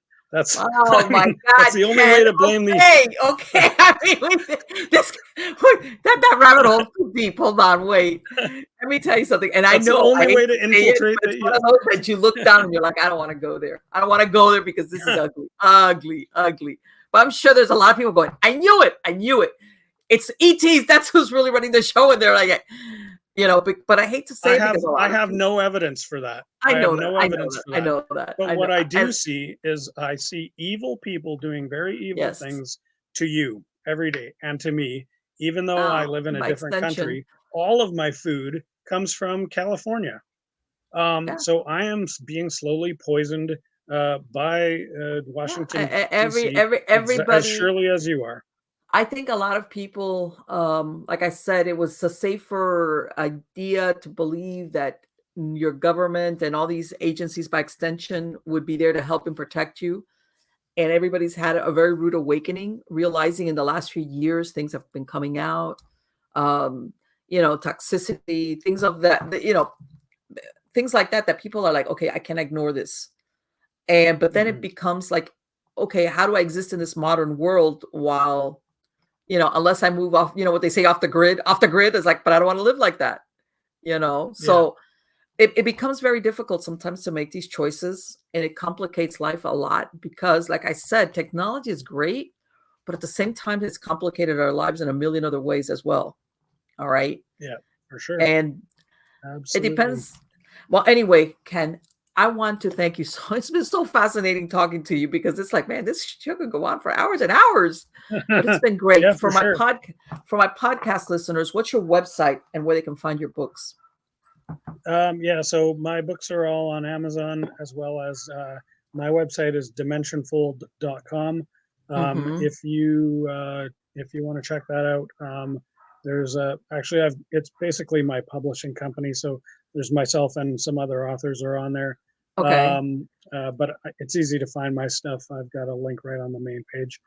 Okay. Um, and I also have a YouTube channel, Okay. which is a little bit more difficult to find. So just go to dimensionfold.com and there's a All link right. there And there's to a my link they can YouTube as jump from well. there. Perfect. Yeah. Perfect. Again, thank you so much, Ken. It has been wonderful to talk to you. And do you have any books in the works? Are you thinking of Yeah, I or sure doing? do. So I'm working on a really monumental project that could go a couple of different ways. So I can't say exactly what the book is about, Mm-hmm. but really one of the things that I'm looking at right now is um, some of the stuff I've got is really tying together the Sumerian texts, some of the interesting things that I've uncovered in the Sumerian texts, and then tying that into some of the biblical texts. Okay. But this time I'm gonna kind of expand my horizon a little bit, and because in my UFOs in the Bible book, I really put a strict boundary on myself that I would only talk about stuff that's in the canonical Bible. Mm-hmm. So there was a lot of material that I didn't cover that I'm going to start to delve into a little bit more. So things like the Book of Enoch and some of the other non-canonical stories, and it's interesting. Even the books that are included in the Bible. I'm specifically looking at the book of Daniel here. which is in the Bible, except for chapter 14, which has been cut out. And so, why is that? And so, there's a Okay. lot of very interesting material that has been uh, expunged, but not entirely because the remnant has remained.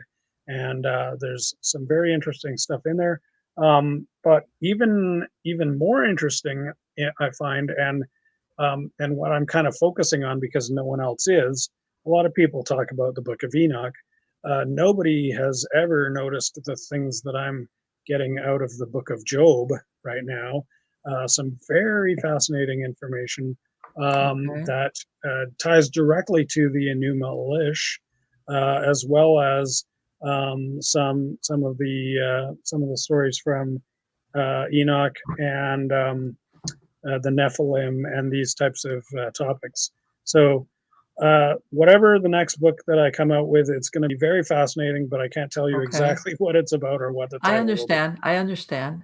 Again, it has been absolutely wonderful to speak to you. And I want to wish you the best of Thank luck you. on everything you do, okay? Thank you. It's been great. Likewise, take care. Bye-bye. Wow. Yes, sir, Bob. Talk about. See? And let me tell you something. I agree with him. There's a lot of stuff that how can I say it? That that a lot of these ancient texts, either because it was difficult to access them or time consuming, or the people that would normally do it, let's say academics, let's say in a university, it's almost like the word got out, like if you're going to go and do this research and you're going to come up with a different conclusion or different theory than what's out there, that it's going to get shut down by the powers that be. So a lot of these professors or academics that like their tenure or want to be like, hey, you know what? I'm not going to rock that. I know that theory or that teaching or that whatever it is, that's not exactly right. But you know what? I'm not going to go there. And again, a lot of these, whether it's anthropological work, research of any type, these things have to be funded. The ones that fund them are the universities. Sometimes, you'll have the government's help out, but or private donor will fund something. But in other words, this is how these things run. This is the money that's needed for whatever it is. Has got to be funded by somebody. Okay. And in some cases, that situation's like you don't bite the hand that feeds you kind of deal. All right. So that's why I'm saying that even if you had somebody, whether they were planning the attempt or actually found something, a lot of times that story or that theory or that discovery was kept under wraps because the university or whoever was sponsoring it just did not want to go with that narrative. And I mean, and I don't want to say paranoid because this is not everything. This is not everything. But this inviolability, this version was given out by the University of blah blah blah blah, which of course is probably a top tier university. Is like, they would never lie about this theory or this discovery or this whatever. Like he says, even though we just found a fingernail and now we've just constructed this new whatever human hominid dinosaur whatever and then blah blah blah blah. Who's going to go against that? Most people don't know any better to go to dispute it. And the people that might have the access is like, we'll think twice about it. Like, what am I going to do this to prove what? All right. Same thing. I mentioned it. Piltdown Man for a while. Oh, it was like a big thing, It turns out that it was a made up. They had put like, I think, a mandible of a baboon on a skull, and it was made up, with this thing of the missing link and all this thing, evolution and let's say the typical layperson, let's say when that came out, who was going to gainsay and go, no, that's not accurate. Nobody knew. First of all, nobody was up to actually handling this this fossil or whatever to say, hey, you know what, have the knowledge to say, you know what, that jaw does not belong on that skull because that's maybe a human skull, but that mandible is an animal that like, or number one, who would have access to it? And if you had access to it, would you have the knowledge to differentiate? Okay. Do you see what I'm saying? And then when they put this out, all these academics, everybody took it as gospel. Turns out it was a big hoax. All right. Same thing now with a lot of the things that they're like what we were discovering, that before they were saying that a lot of like the Neanderthals and all these never crossbred with modern humans. When I say modern humans, as in us, turns out we did. In other words, there was a lot of other species of humans. Okay, not hominids, not ape-like, none of that. Humans that interbred. So they say that when they say, well, a lot of these went extinct, they really didn't go extinct per se, because a lot of them interbred. Like he's 4% Neanderthal, I'm 3% Neanderthal.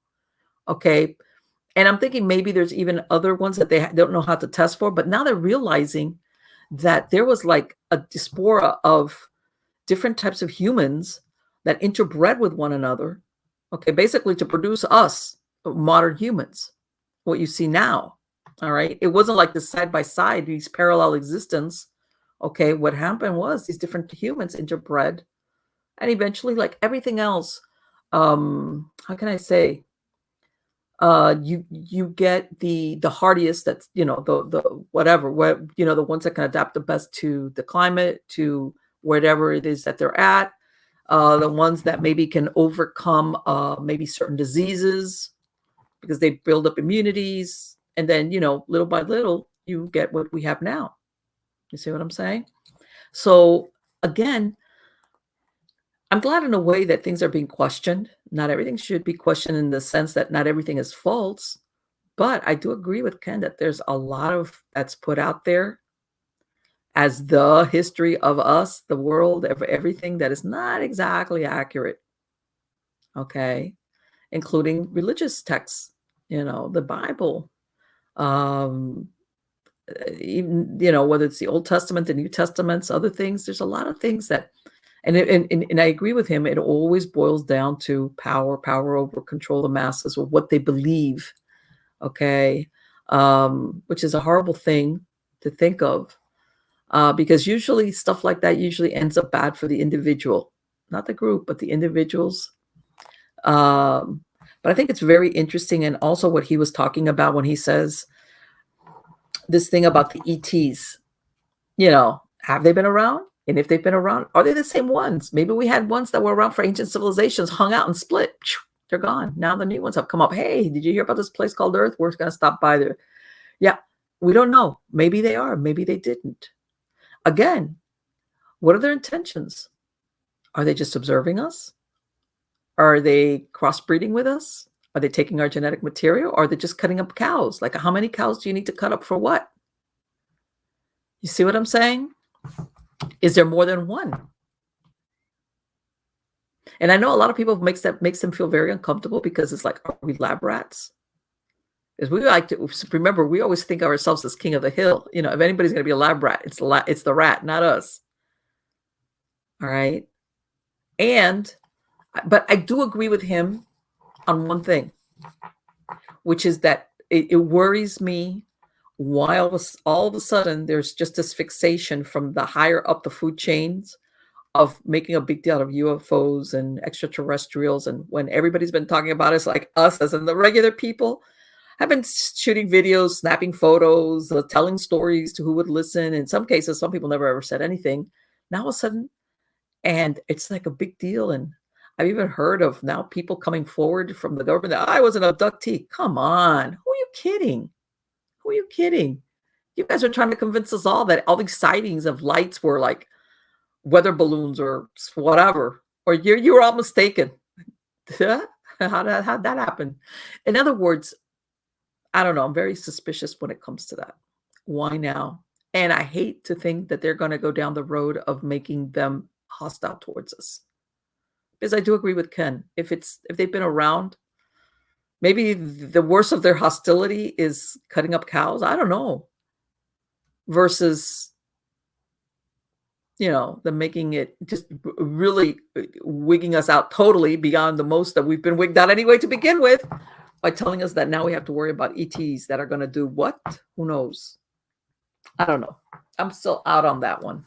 I'm still out on that one as to why the sudden interest, you know. And like I said, that you've even got an elected official making, what's the word I'm looking for? That they got to control misinformation about UFOs. Come on. That comes with the territory. People have been talking and saying stories about UFOs. Some of them are accurate and truthful. Some of them are like lies, and some of them are people maybe that, the bolts aren't screwed on too tight, whatever.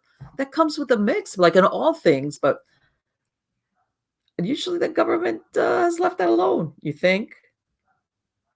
I don't know. There's more to it than that. But anyway, guys, thank you again for being part of my audience. You are wonderful. Please come back. I have a lot of great guests scheduled to come on. Again, don't forget, go to MiamiGhostChronicles.com for links to everything that we talk about. And please come back next week. And I look forward to seeing you then. Take care.